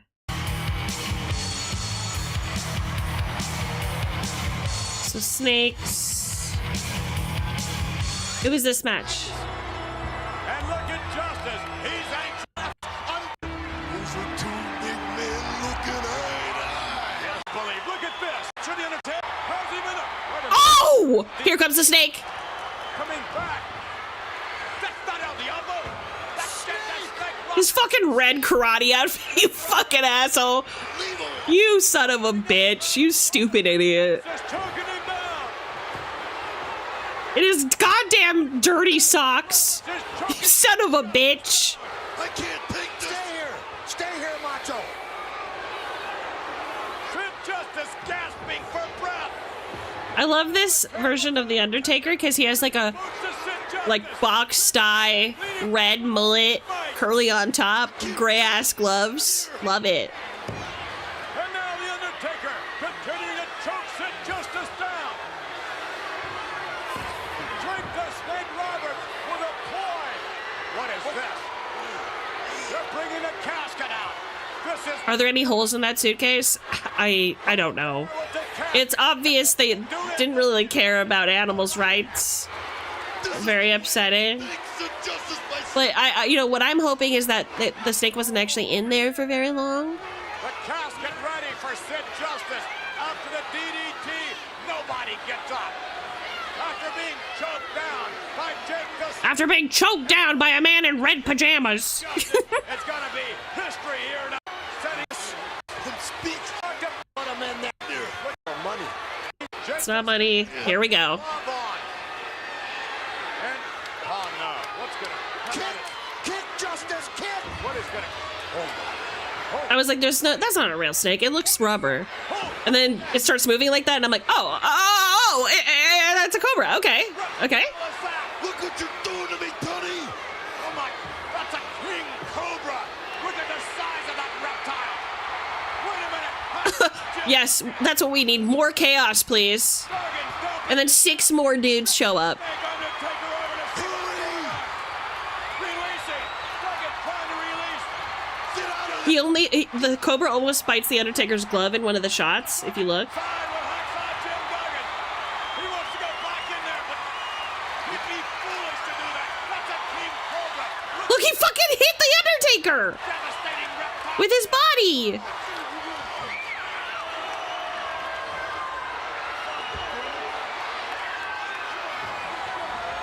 See?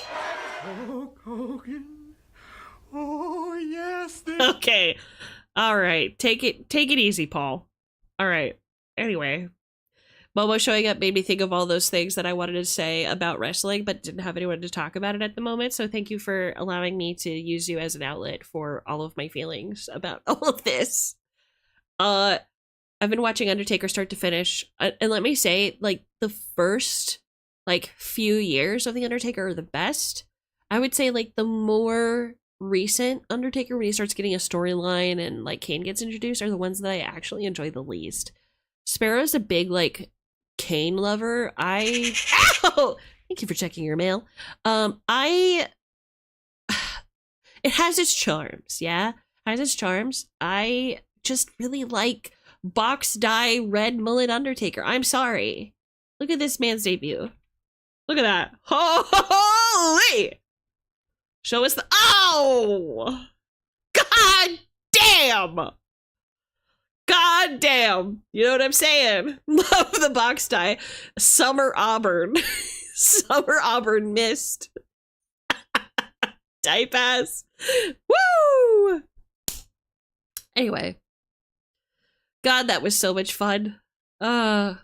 God, we've almost been live 4 hours. Maybe I actually do raid out now. We didn't finish with our character sheet. We'll do it another time. Is he a ginger? Okay, so fabulous question. I think he's actually more of like a light mousy blonde-ish, potentially. Kitty!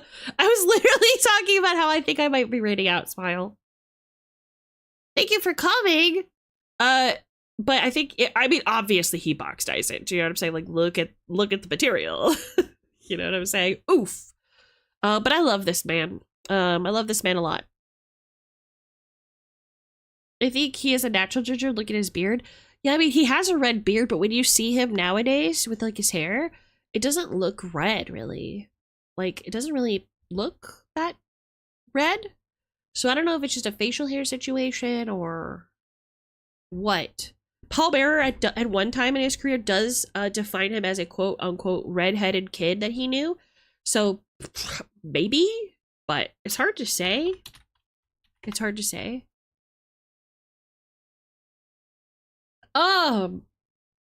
Yeah, I think I'm gonna raid out because I'm getting hungry. Thank you, Raiders, for sticking around and watching my wrestling takes. Sorry, I stopped doing D&D stuff. But I'll finish it later. It was fun. It was fun. VOD will be up so you can enjoy it. Who should we raid into? I'm thinking. Oh. Fuck it, let's raid into Joe Cat. You guys want to go see Joe Cat?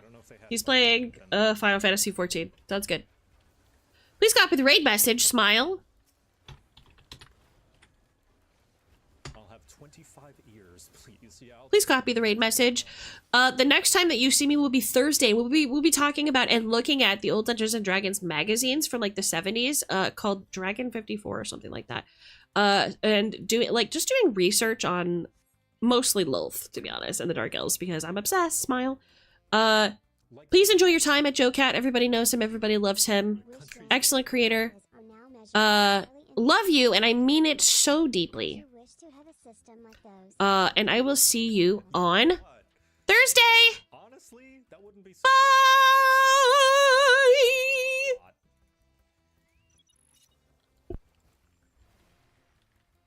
or yuan, where it just starts at 100. Way, Guild Raid, hello! Esme Silverthorn. The tavern keeps asking for 10 bear ears meant they want money. Ah, yes. It wasn't that they were asking for literal bear ears, they were asking for you to pay up. But how goes? Thank you for the Guild Raid. I'm playing Final Fantasy 14. We're talking about currency. And a bunch of other things. I am currently grinding bicolor gemstones by doing one of the most brain-dead types of content, the Fates, which are the open world events. Shall be called the Bank. The Bink, yes. I'll have 7